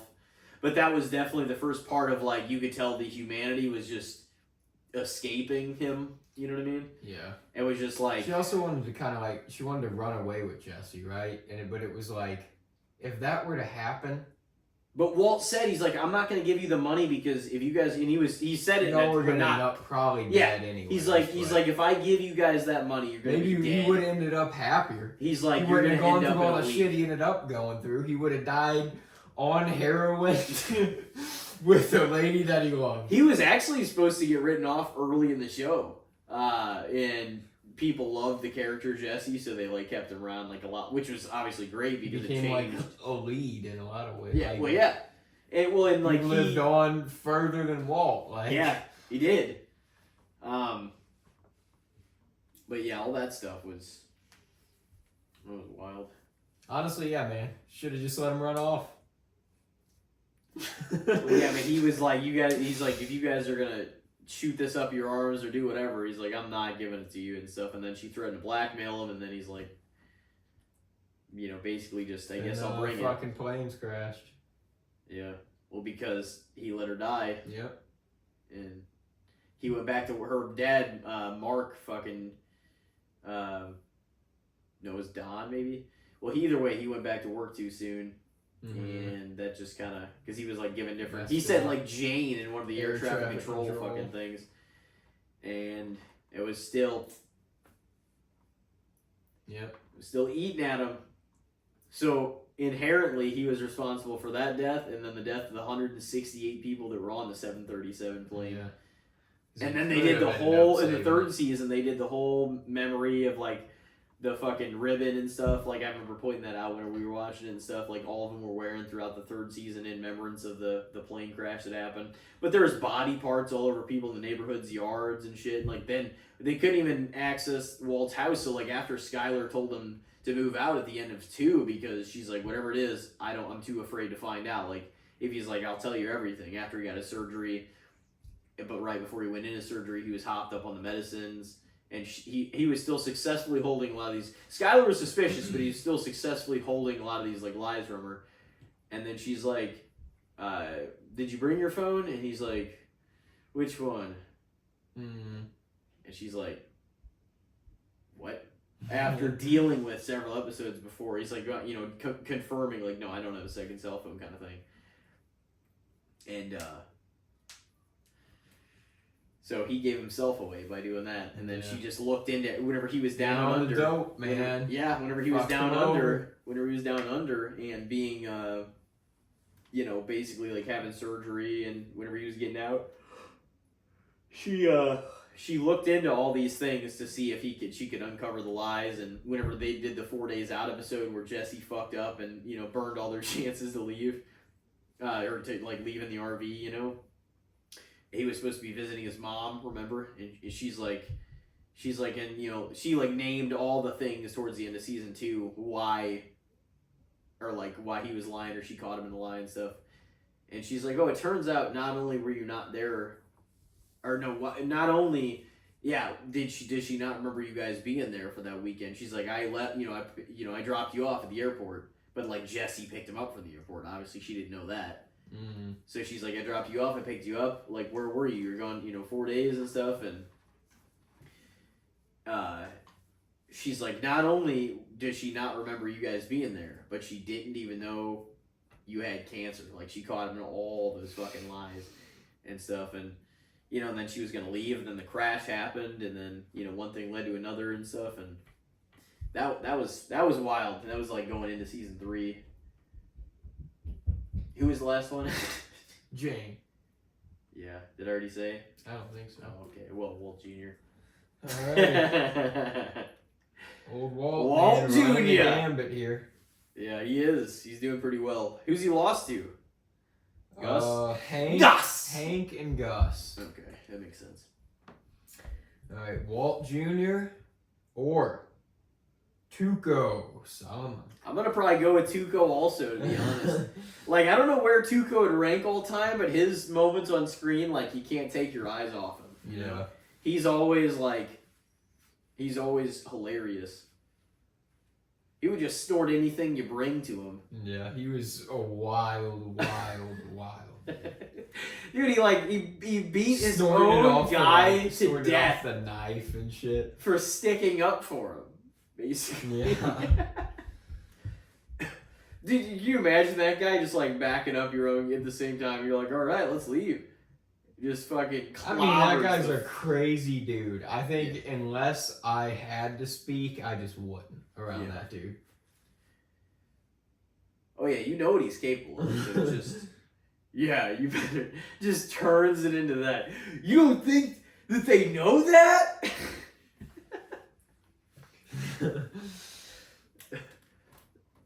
So Tuco for the win. Tuco Salamanca. All right.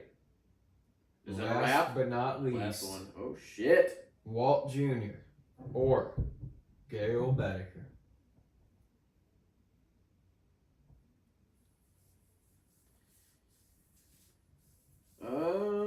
Two innocents. Yeah.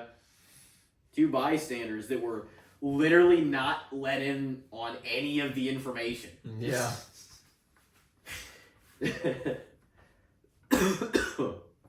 Two of the truly innocent figures in the show.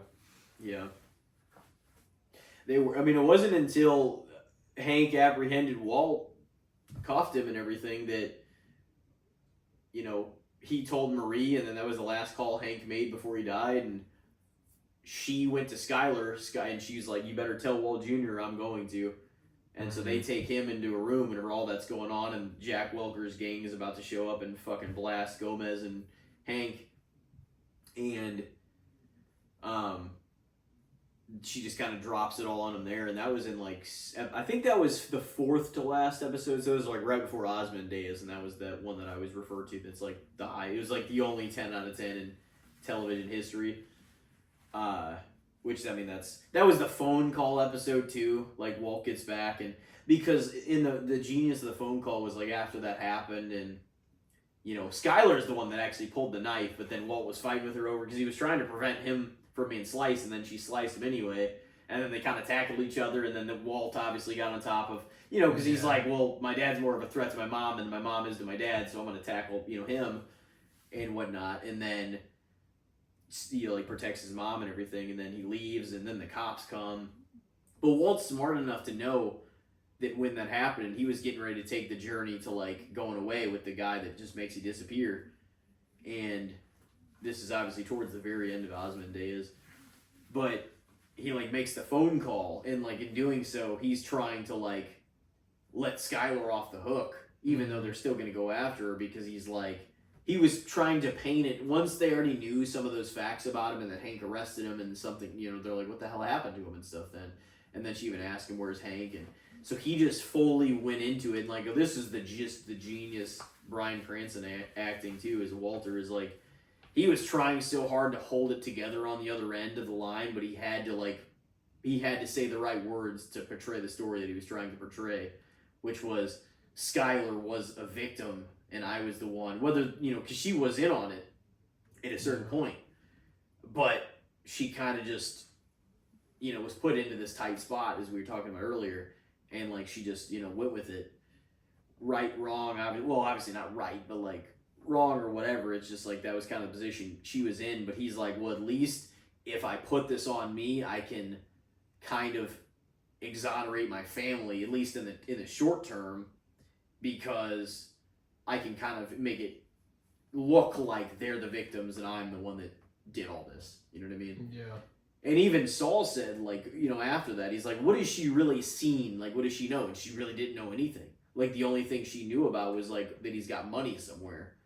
And that was the only evidence she could even really, So he was trying to, have them exonerated by that phone call. And, that phone call was fucking genius. And then at the end of it, she asked about Hank. And it broke him to say it, though. But he's just but he had to play the part at that point. He's just you'll never see Hank again.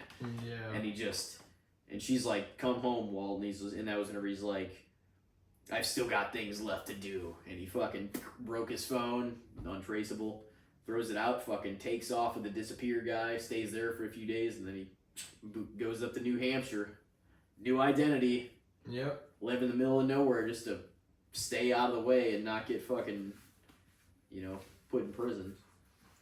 Because even that guy said, he's like, you are the target of a nationwide manhunt. Your face is all over TV. He's like, you're the hottest client I've ever had by far.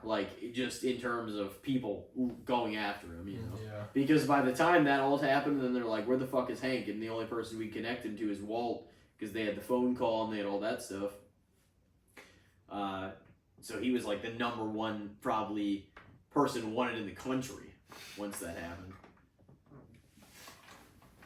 Yeah. But shit's crazy.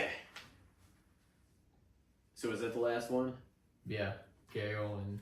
Oh shit, and I didn't answer. Man, that's tough. See, I sympathize a lot with Gale and I sympathize a lot with Walt Jr. Gale was obviously in it for a lesser portion, but it felt like when he was there, because of the overarching story they were playing, Gale was there for a lot of critical moments. Yeah.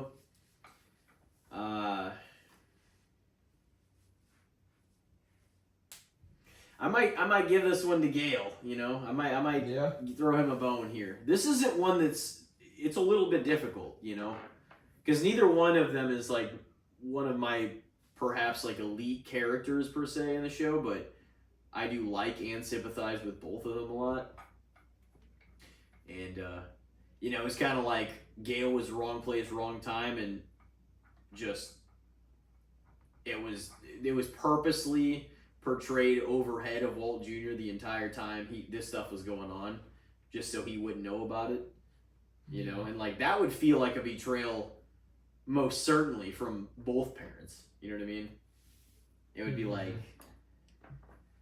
when he even said that, he's like, if you knew about this, he's like, then you're just as bad as him and stuff. And he was like, after he'd just gotten told about it, and then whenever they came home, that's whenever they saw the truck that Walt bought from the Indian reservation, the Native American there. There was whenever he was going through the rolling his barrel through the fucking desert, Yeah. And he's just how much for the truck? And he's like, it's not for sale. And he just gives him like a $10,000 like just fucking little thing of cash, you know, from his barrel and stuff, and he just goes off with it. Because he's like, I don't want to fucking... Because his car dies, remember? It got shot up or whatever. They shot the fucking gas tank whenever the shootout happened. Oh, man, that was shitty. Yeah, the end of that series was wild. The last, like, few episodes was crazy. Oh, yeah. A lot of shit went down. That last 8 episodes, I still contest this. I'm like, that was some of the most elite television of all fucking time. Yeah. Those last 8 episodes of Breaking Bad were no fucking joke. Like, in the crazy thing is every episode, just the ratings in real time, because this many people were like, oh, we're trying to get caught up. They went up and up and up and up, and like the finale was like a figure that nobody could even explain, because it was like 3 times more people than had ever fucking watched the show before. It was like, holy fuck. That's and funny. Then they went out on top, and it was like it.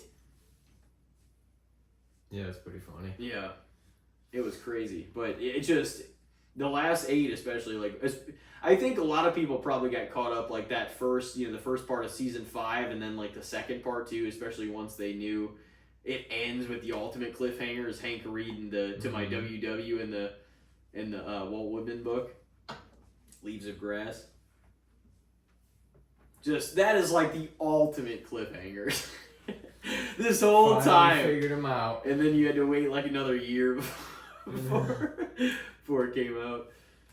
Oh, man.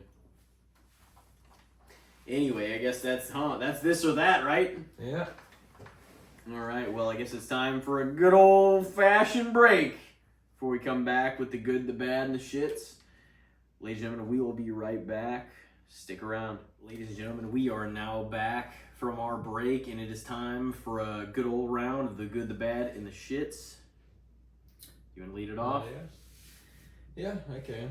I don't know if you saw the controversy here surrounding the WrestleMania location stuff. Yeah, it's not New Orleans anymore, right? No. Did you see it's they're gonna do it a second year in Vegas. I thought that was confirmed, but I didn't. I guess I was like, I didn't know if it was or not, but I thought it might be. So what do you think about that, just in general? Mania being held in Vegas for 2 years in a row. I mean, they actually, ironically, they held it in Trump Plaza 2 years in a row in, what was that, New York? Yeah. And like the WrestleMania 4 and 5.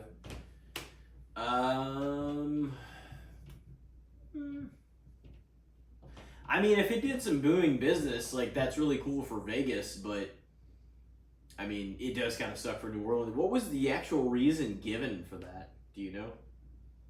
I don't think they really specifically said. I would imagine that it was, a TKO endeavor move. Maybe they just figured because they'd they're draw more. trying to. Well, I've heard that it was because Vegas is like, they're a huge tourist city, That's really what they are. So like, they want to host a big event in their city every year in some capacity. They want like a Super Bowl or a WrestleMania or like something big to go on there like every year. So you're not always going to get one of those two. So they're apparently working out some sort of like financial deal or contract with TKO to like host WrestleMania there decently often. But really? That's like reports ever. I don't know, like, I guess we'll see how true that ends up becoming, but like, I feel like Mania's kind of had that problem in recent history. The last 10 It's been in like Dallas, it's been in New Orleans. And it's been, in LA.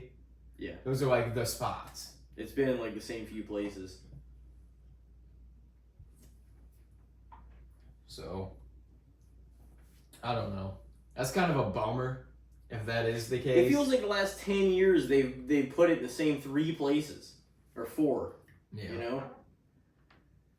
And Indianapolis is promised one now because they worked out that deal. Yeah. They still are promised a Mania and a SummerSlam at some point. So.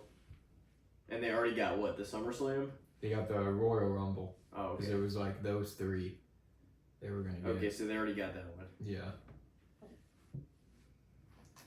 But I don't know. They're working now that TKO took over. They're like working out all these deals with. But like I feel like it's good. It's great financially for WWE as a business, but like for the fans, it's not always the best because it's like, well, now it's gonna be in these same fucking few locations. Mm-hmm. And I also feel like it's kind of funny because I heard that maybe the Mania 42 being in New Orleans wasn't entirely confirmed when The Rock spoke about it.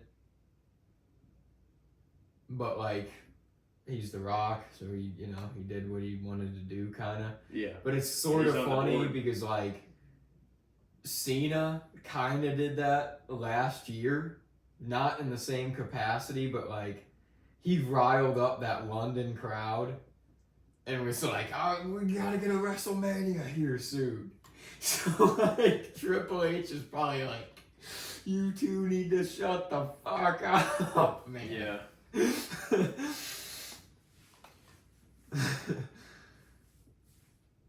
But yeah, I mean, it's interesting, but I'm not as riled up about it because I don't really have stake in the game. I wasn't going to go to it if it was in New Orleans or Las Vegas, probably. Mm-hmm. But, like, it is kind of like, wow, I could see for the New Orleans fans that it'd be pretty damn shitty.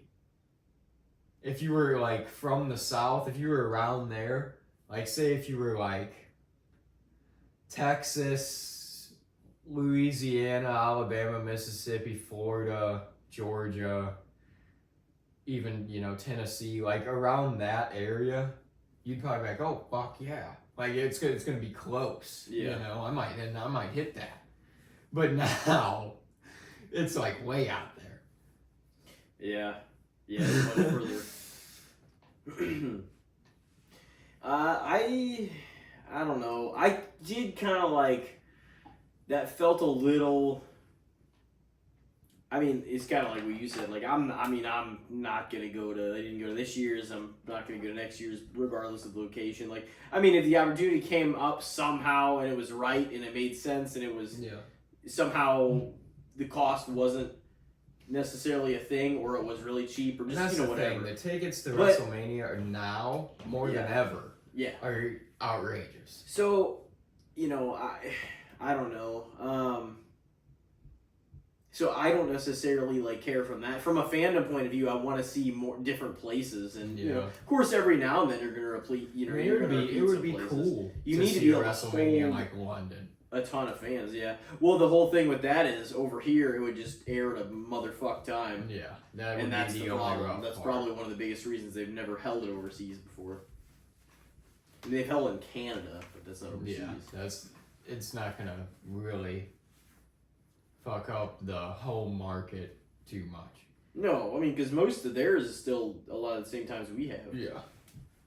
Like, it's no different than holding it, on I do East think Coast or West it Coast not being domestic is the biggest issue, because they want to make sure the American market's actually going to be viewing it when it airs too. You know what I mean?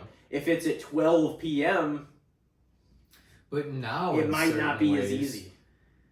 The European markets have somewhat of an advantage to the American markets when it comes to viewing the stuff, because their Raw and SmackDown is on Netflix. Mm-hmm. So they get to stream both of those, and they can just catch them later. Our SmackDown is still, you're fucked for kind of if you don't have a way to record it or you don't catch it live. Because they did have that deal with Hulu where it would drop a few days later, and it was a shortened version. They don't even have that anymore. No, I and didn't now think it so. comes on Peacock way later, a month after, and at that point, who gives a fuck? Yeah. You know? I'll go back and watch retro Raw and SmackDown sometimes, but they're from like a decade plus ago. It's not something from freaking a couple months ago. Well, it's like I told you. I'm gonna watch a SmackDown from 6 months ago. I don't really watch any of that stuff from like recent times. Like, I mean, eventually there'll come a point where like I'm sure I'll want to, like I've had the last however many years before that. You know what I mean? But like, if it was somewhat recently and it wasn't incredible, or I don't have necessarily the time for it to rewatch it all, I'm like, then I'm probably not going to get around to it because there's always more coming out. So like you're constantly trying to keep up. Yeah. I'm like, I'm not going to watch. Oh man, that was a great match at Royal Rumble this year, and like go back and watch the whole. I'm like, there's so much to even keep up with, as well as other things too.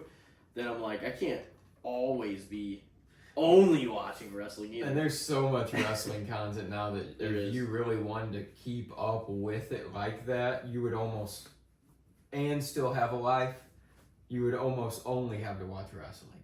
Yeah. And I love wrestling, and I'm gonna keep it in my life and keep up with it and watch it to some capacity at all times, but like, I'm not going to dedicate all my content viewing time to just wrestling. No. You know? Well, and there'd be times when it would maybe dominate like a few of your weeks or like several of the days you'd watch a lot of wrestling.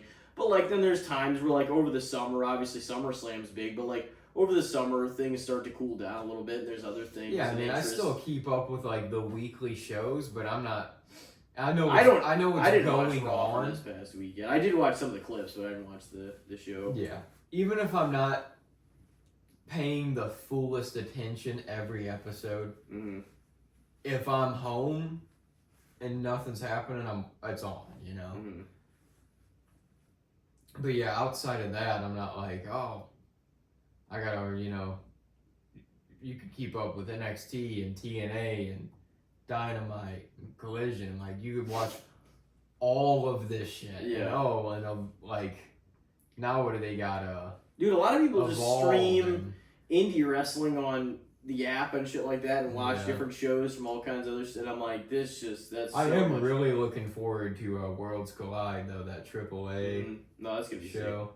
That's gonna be fun. With the NXT. I want to see more AAA shows, because I always kind of was interested in that anyways, because like, I thought the Luchador companies were kind of dope.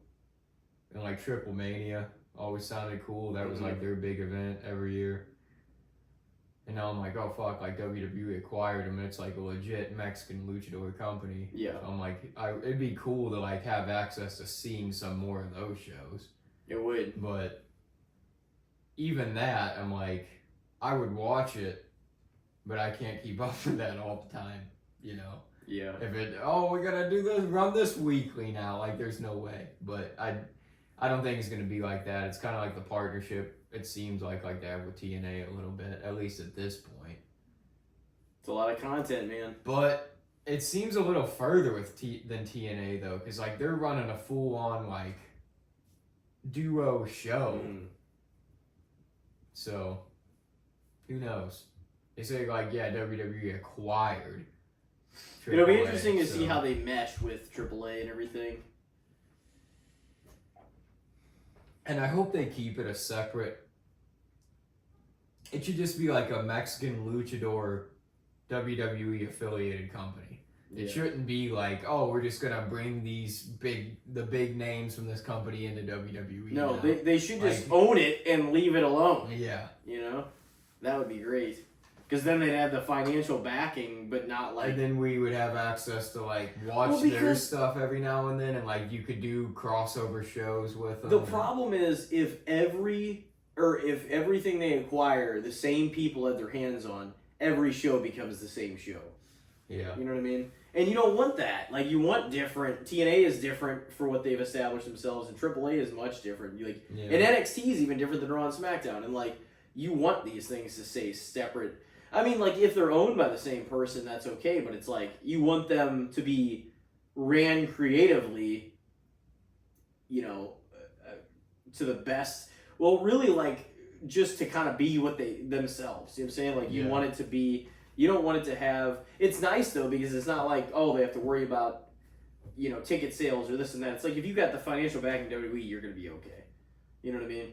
But it's like it would be nice for it to be allowed to do its own kind of show still. You know what I mean? Yeah, it's like the owner is just they the definitely should not be like, oh, we're gonna take Vikingo and like all these guys now and pull them up here. Did you see like they didn't fire Alberto, but they're definitely pulling the title off him ASAP.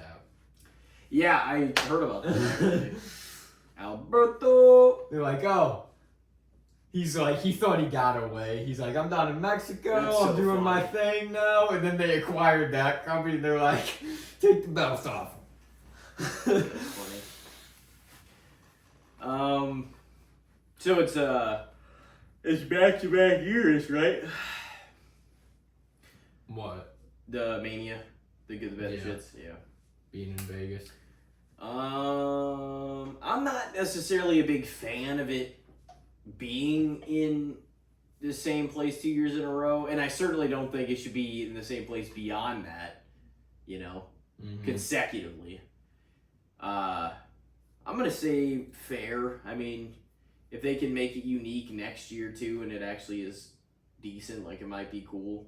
But I'm not like really the biggest fan of. But I have heard both good and bad information on people's reaction to it. So I'm gonna say fair. I mean, it still might be cool. It's just they're doing it'll be a city. Financial success. Yeah. Like I said, I'm sure it was this year. That's why they're doing it. Like Vegas is a big spot. Vegas wants to hold big events.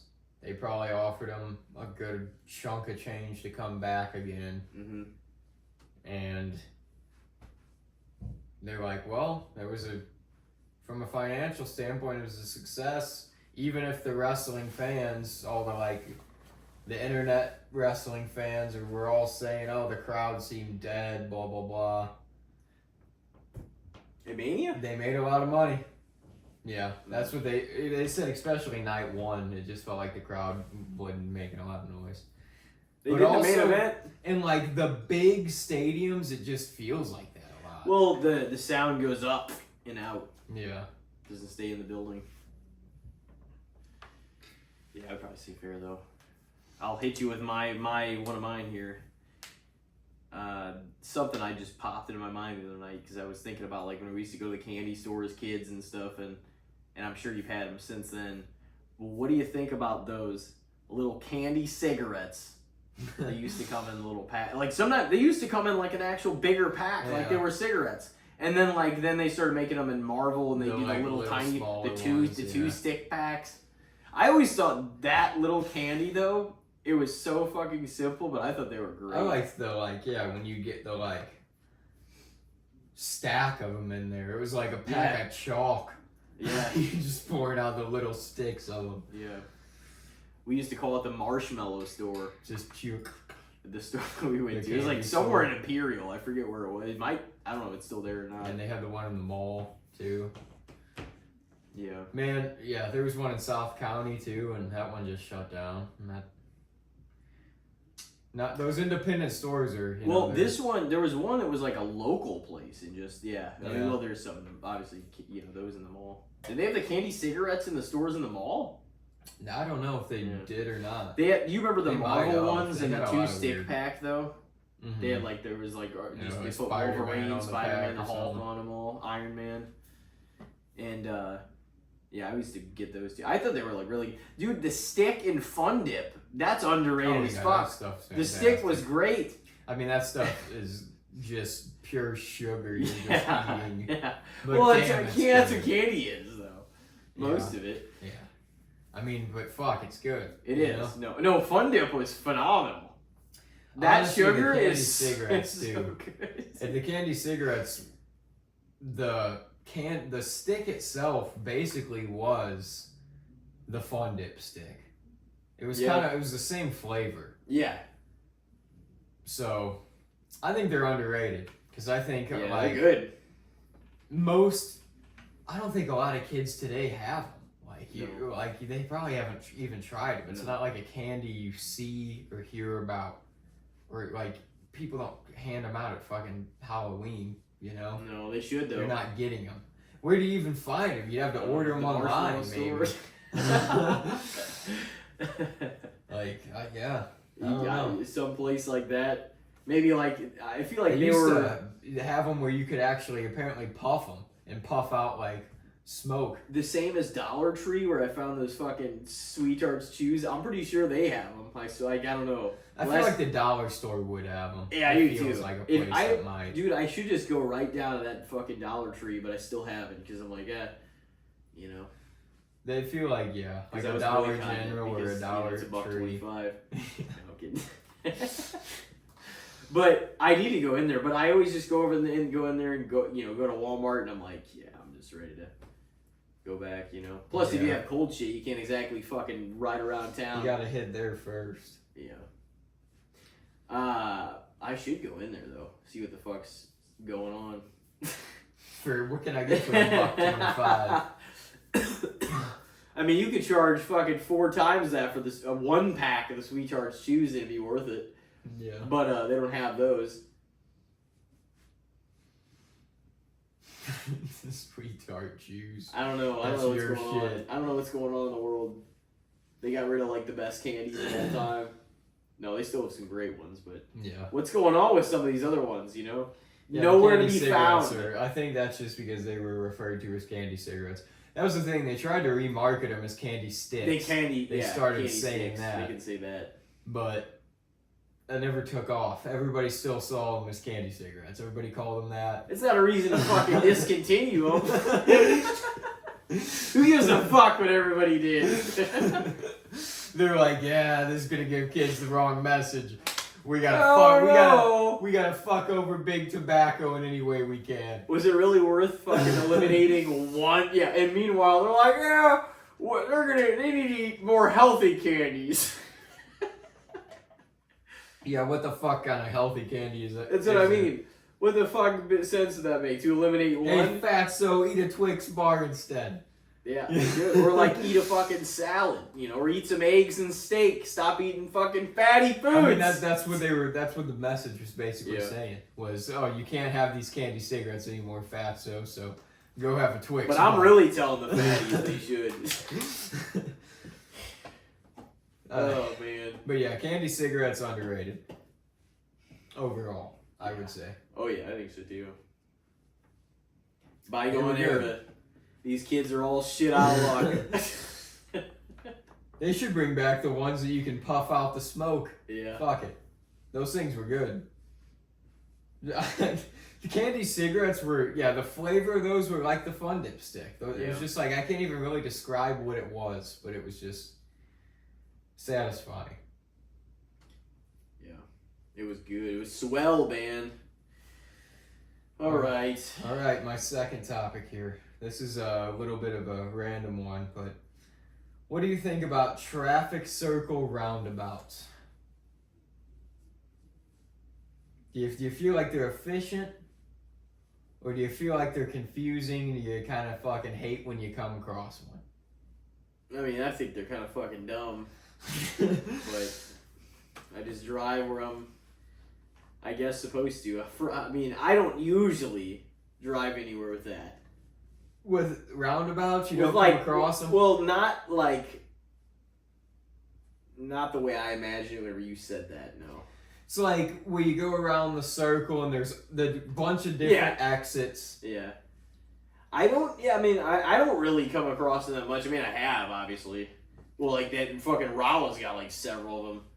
Because I've had like a few, because Devin, my brother, like, ironically, I think he's like stood up for him in the past. He's like, I like it's like, because it's an efficient way to like be able to bleed onto a lot of different highways and exits to things without like too many on and off ramps. Or any detour thing. Yeah. Yeah.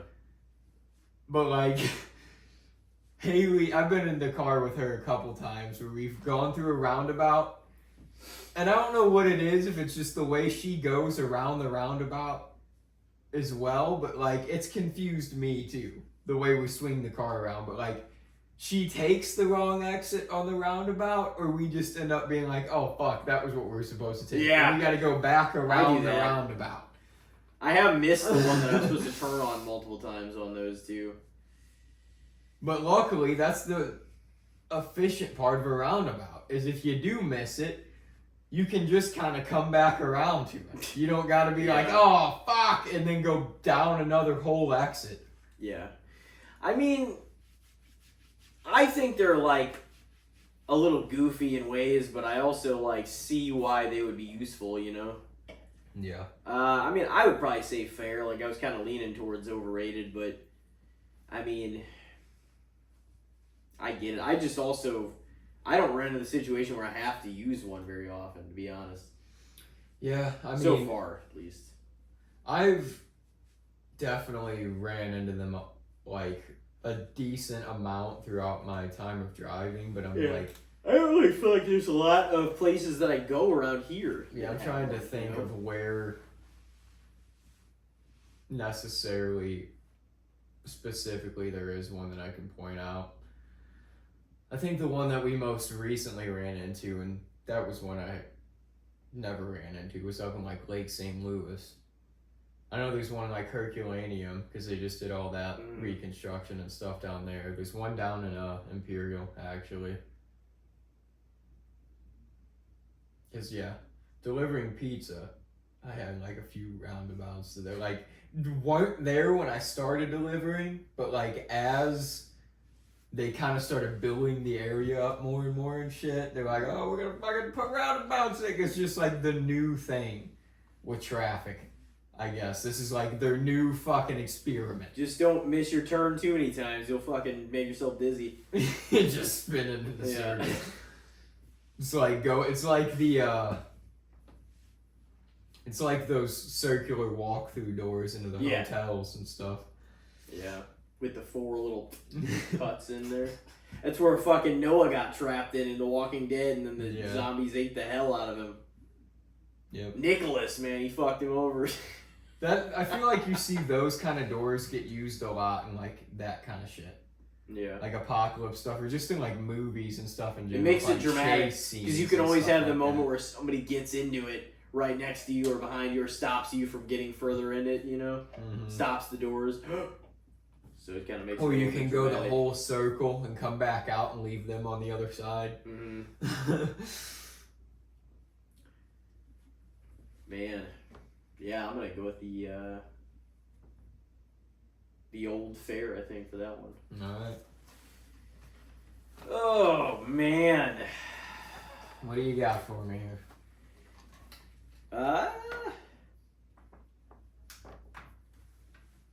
You know, I actually didn't necessarily...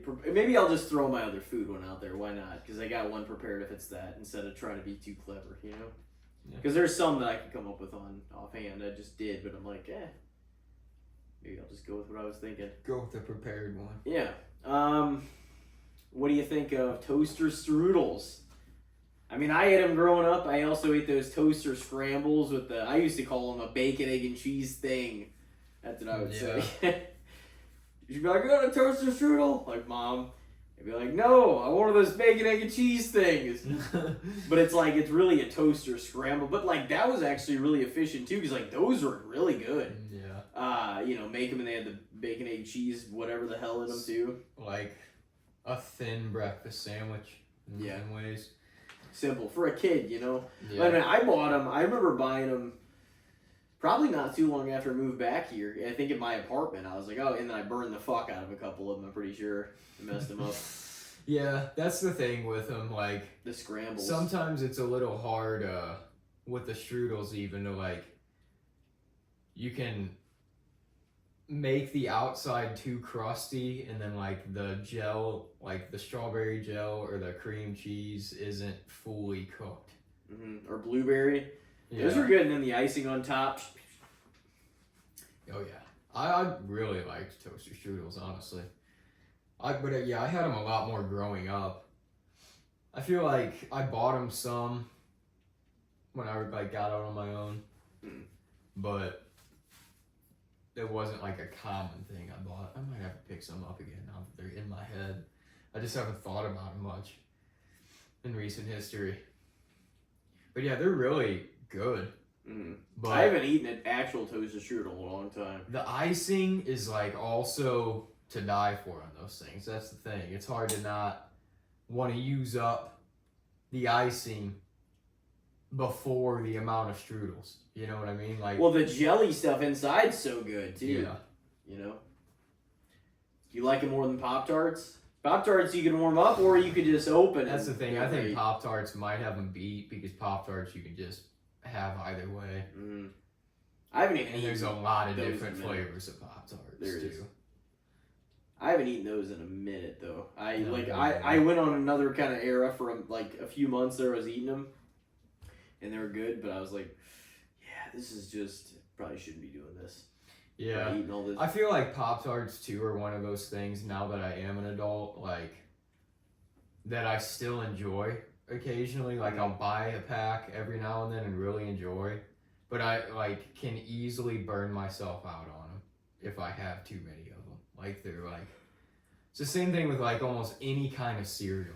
Now that I'm an adult, like I can't buy a big box of cereal because I never get to the end of it before I'm like, I don't even like really want this anymore. Yeah, or I know there's always a weird thing with that where it's like there's a little bit left and you kind of just don't want it, or you're in no rush to finish it. Don't know why either, because until then sometimes you mow the fuck down it, and then you get to like one or two more bowls and you're like, it just doesn't sound as good anymore. Just too much almost, especially for one person, because those boxes they make all this shit for families a lot of the times, especially with like cereal and stuff like that. It's like, dude, just give me a smaller box. Like some of the times you can't even get a smaller box. It's like, you can get family size or jumbo size. They have to make it sound fucking huge because they have to justify paying $6.19 for a box of sugar. Well, they got a whole aisle at the store still, so they got to justify, but that's insane. Like taking up all that space. This shit was like $2 like 6 years ago. Yeah, well. You're telling me it's worth that much more? And no. Grain has gone up. Grain and sugar through the roof. I guess maybe food dye too. I don't know. Oh man, I really have another one that I thought of on my ride home earlier. We haven't done three. Can you come up with one? I could throw one at you right now if you come up with another one, just no matter what it is, out of the blue. But I can think of another one. Are you gonna throw it at you? Yeah, you can. So which way can I put this? Because there's two ways to look at it, I guess. Basically, when people, like, what do you think whenever people, should I say it like, get into the lane that they need to get over in the last second, or them, premeditating the lane they need to get over in and get into it ahead of time? Let's just say with readily preparedness, you're in the lane you need to get off in. Basically against all those motherfuckers that wait until the last second and then want to cut everybody off straight across the fucking highway. I mean, those people. Whenever it comes to the last mile, sometimes. I get in the furthermost right lane that I do most of the time, unless I'm like, there's a lot of backed up slow bullshit going on here. Yeah. Sometimes if it's backed up all the way, then I'm like, I'm going to have to get over because I have to get off here. But like, if I'm like, I can get around a lot of this shit, then I'll wait. But yeah, I'm never the person that's like, oh fuck, I gotta, like, as the exit ramp is like merging away from the highway and the grass is starting to show, they're like, or even a little before that. I see people I saw somebody do that today actually. Yeah, like me too. Right before the grass. I'm like, dude, what the fuck are you doing? At that point, just go up and exit before you cause a fucking accident. You're cutting over all these lanes and. Well, and that's the thing. It's just like fucking be prepared to get into the motherfucking lane that you need to be in. Yeah. You don't need to cause a bunch of shit. Yeah, I think that's just respectful driving at the end of the day, really. Mm-hmm. So that's probably a little underrated. You should know. Kind of like, I get it if you're not in a familiar area and sometimes you're like, oh fuck, I gotta be over here. Okay. You know, sometimes like I forget that stuff happens occasionally. the way like a highway works, or I'm like, oh shit, I gotta go right over here to do, you know what I mean? Like, or sometimes things get confusing where it splits off into, oh, this exit here and this here, and take these 2 lanes to continue on this highway and this one, and that shit does get confusing, but yeah, for the most part, don't be a dickhead about it, you know? And you see way too many people do it every day where you're just like, what are you doing? Yeah. Oh no, it's crazy. I was thinking about this today. I was like, it's real life. Like, that's the thing that's scary about it, because you're out there driving your own car, but at the same time, and you know exactly what I mean. I think we talked about it, like, when I was riding with you before, and I'm just like, at the same time, it feels like so much dangerous shit can happen, but it feels like its own game. Like, you're like constantly in your little tank trying to just thwart people and get away from people, and like, you know, just fucking merge and shit around. It's just not, I don't know, like, it can be a safe form of travel, but, you know, it sounds cliche, but everything you ever hear about just the dangerous shit people can pull out there is real. I mean, it is, you know?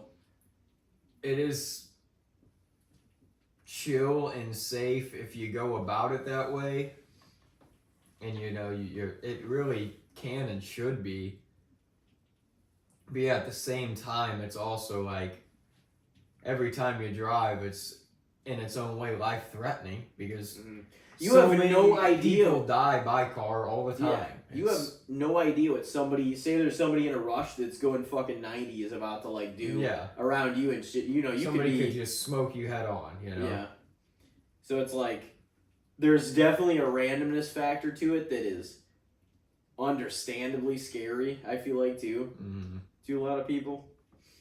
And especially once you've been in an accident or something like that's happened, you are a little more like jumpy about things that are a little closer calls, or when you're in other people's cars and things like that, you're a little more like, oh fuck, at times, because you've had it happen to you, you know, or you've been in the car with people and it's happened, so you're just like, you're a little more, because you've been there, so you've been on the other side of, I mean, even if it's not the most, like, devastating accident even all the time, like, just an accident in general, just that crunch of metal and boom, and slamming against it, like, feeling all that and seeing it and hearing it, it's like, once that happens to you, you're a little more jumpy about it just in general, because you're like, yeah, this is like, I'm in a giant fucking piece of machinery. Like, this could legitimately be death, dude. Yeah.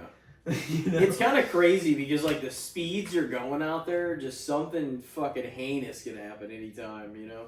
Not gonna win. Or put any bad voodoo out there. But it's real. Yeah. But yeah, underrated in the aspect of being just a respectful and knowledgeable driver out there, being in the lane you should be in ahead of time, not cutting people off in traffic, not, you know, swerving over and not putting your blinker on too. Yeah, I hate that too, when people, they just cut through, no blinkers, no nothing. Yeah, it's like, what are you doing? Yeah, I guess I'll throw my third one out here. This is just kind of a random. We've talked a lot of Arby's on this show. Oh yeah, best jalapeno poppers and mozzarella sticks, and maybe curly fries in the game. So it made me think. Sliders. This past week, I think it was, and this is the first time I've had them in a long time, just randomly. But me and Haley had a Lion's Choice, and I was like, pretty damn decent. Like, Arby's, I still like more, but I kind of forgot about Lion's Choice, and then I had them. I'm like, I was also really hungry at the time, but quite enjoyed it. So what do you think of Lion's Choice? It does feel like it's kind of the thing you kind of forget about it sometimes. Yeah. I brought it up whenever we did the fast food restaurants because I was like trying to avoid getting all the ones that are, you would obviously think of, so I was trying to go out a little outside the box. Mm-hmm. I always liked them. I agree. Obviously, we've talked about this before, where our Arby's has also got like just a fuller menu, and there's just more on there too. Yeah. But I would take Arby's over Lion's Choice. But I definitely I've never had a bad experience at Lion's Choice either. But I haven't had them in at least probably a few years. Yeah. So. Yeah, it was the first time I had them in a while. Yeah, I would say. I would probably give them a fair as well.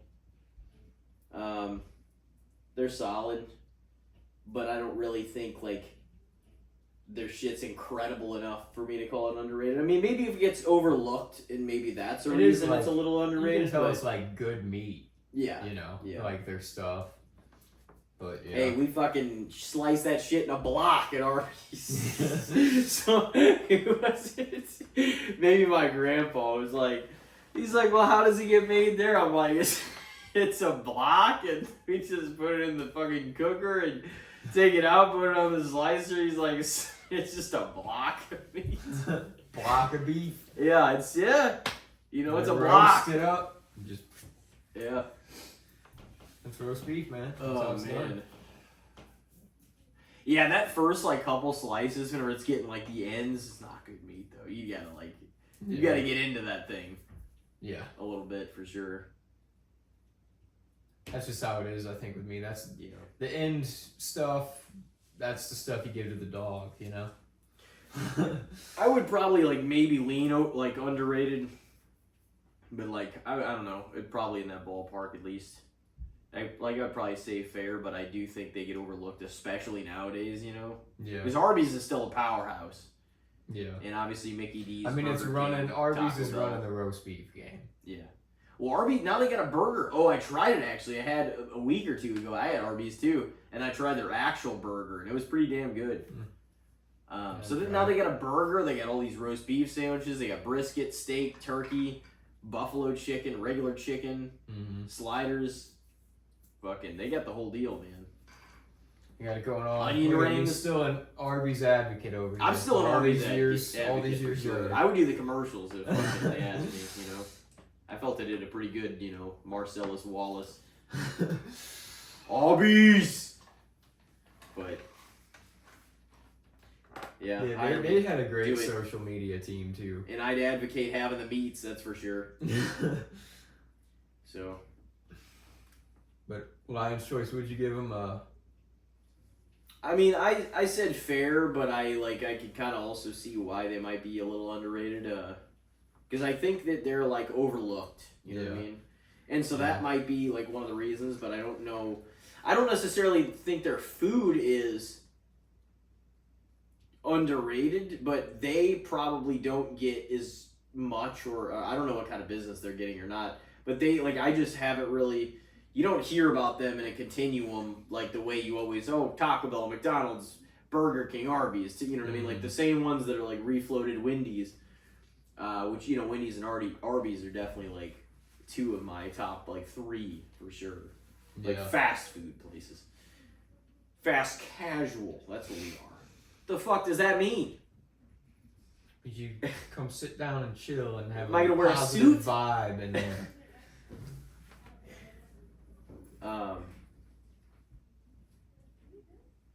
But anyway, so yours is Lion's Choice? Yep. That was all you had? All right. That was it.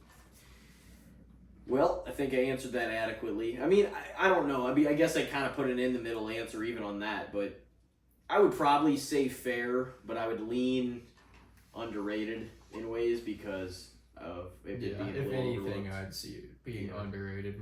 Yeah. So, I mean, Harry used to fucking want Lion's Choice all the time instead of Arby's. He liked Lion's Choice more than Arby's. But, Arby's... Yeah, I think there's a decent amount of people that have that take, for sure.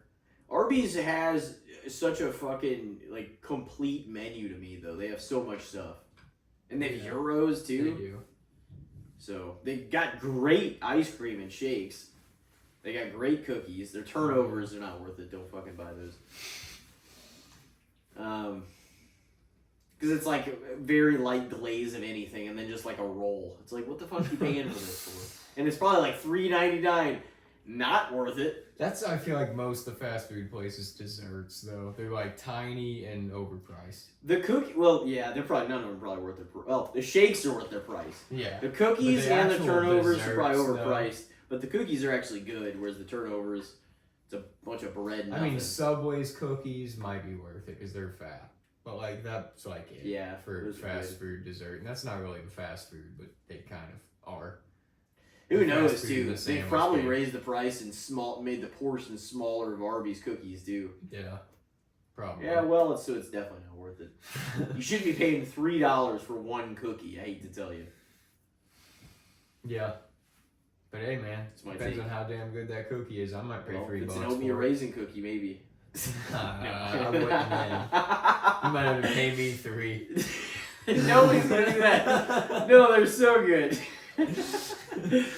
Oh, man. No, that's not even my favorite cookie, but I do like those a lot. I don't really know what is, to be honest. Yeah. Girl Scout cookies should make a fucking oatmeal raisin cookie, too. They should swipe one of those dumbass other cookies off their menu and put one of those on there. Yeah, I don't know they should. The other cookies the tree foils, fucking get rid of them. What the fuck are they on there for? Dunking in the milk. Though, dude. You can go to the store and buy any fucking bullshit wafer. Yeah, well, I'd rather have them than an oatmeal raisin in there, you know? Dude, they're making enough money. You don't have to make those cookies. No, they don't. Get rid of the Samoas, too. I used to like them, but they have coconut in them. Get rid of them. Samoas are dumb. Why? Because they sound like Samoan? No, they're great. Get them out of there. Get rid of they're everything. Like candy, redo the whole menu. And leave the tag-alongs on there. What about Do-si-dos? Those are the peanut butter ones? Yeah, those can stay on there too. Yeah, tag-alongs. Thin Mints, let's cut the supply about half. You could still sell them. I'll take them. You could still sell them. But, like, you know, we gotta make it marginal here. We can't have it be like Thin Mints fucking overproduced over anything else. That's just crazy talk. Hey man, you get the most bang for your buck with them. They give you a fuckload. Well, it's like what Alex said. He's like, take these off our hands. They just try to give you... Dude, the weight in that box is worth it. The price. Girl Scout cookies are overpriced, except you get like 25 of them per sleeve. They're so fucking thin. Yeah. He's like, those fucking toothpaste cookies away from me. That's some people's take. Some people hate Thin Mints. Yeah. I don't hate them even, but I'm like... I like mint I'd flavor. probably say they're overrated. I feel like some people don't like mint flavor in general. I think like it's good. mint flavor in most things. Well, I think it's good, but I think, like, I don't want anything... I'm not saying Thin Mints do. He said that, but I didn't say that. Or, like, mint ice cream. I don't want anything to taste like my toothpaste, though. No. If it's going to be chocolatey and a little bit of minty or whatever, and a little bit of peppermint or whatever, you know, it's like, that's fine. Or, like, candy canes and stuff like mint that. Chocolate chip, fantastic. But, like, I don't want it to be anything like fucking what I'm washing my mouth out with. Like, if it's going to be mint, you got to, like... No, you got to be... I mean, you can be a mint flavor that's not, you know... relatable to my toothpaste. So that's the thing. You could, I think mint go for more of a peppermint or a spearmint flavor. I feel like there is a certain type of mint flavor out there that can taste like toothpaste for sure. But I never understood why. It's like, why would you make the flavor like this? Because I've tasted so many other mint things that don't taste like this. Yeah. So why would you make it toothpaste mint? Honestly, those York peppermint patties, I think those things are fucking good. Yeah, that's like a peppermint thing that if somebody gives me one, I'll eat it. I'm not buying them. I don't really buy it. I bought them one year for the Halloween Bowl at like our place, and I was like, I never bought these before in terms of like the Halloween Bowl. I don't know if I remember getting them as a kid. Shit. Bless Bless you. They always come in twos. They always come in twos. Yeah, mine too. Thank you. Ooh. I don't know if I really bought them other than that, but I liked them. I mean, those are good. The little Andes mints are pretty good too. So I don't mind stuff like that. I'll get like at least once or twice a season, maybe get like a peppermint like coffee or whatever. Yeah. From like somewhere Starbucks. I like those in the winter for sure. Like the mint coffees are pretty good. I do that at least probably once or twice. I try some of the different season ones. I guess I really mainly only try the fall and winter ones. I don't really get. I mean, I get drinks, but I don't really get the summer. I mean, I guess I do. Yeah, but they're more like the refresher. They're the refresher drinks. So sometimes I'll get them. But like even the basic ones they have year round are really good. Like the dragon fruit one and shit like that. Those are great. But I haven't really. I don't think I bought a thing from them since like my birthday. And actually, that wasn't bought. That was free because it was my birthday, so I cashed in on that shit. So anyway, I guess that's about a wrap. We've drug these people around a little late in the game here. We did pretty good though for a milestone. This is damn near 2.5 hours. Probably will be by the time we play the outro. Yeah. So we've covered quite a bit.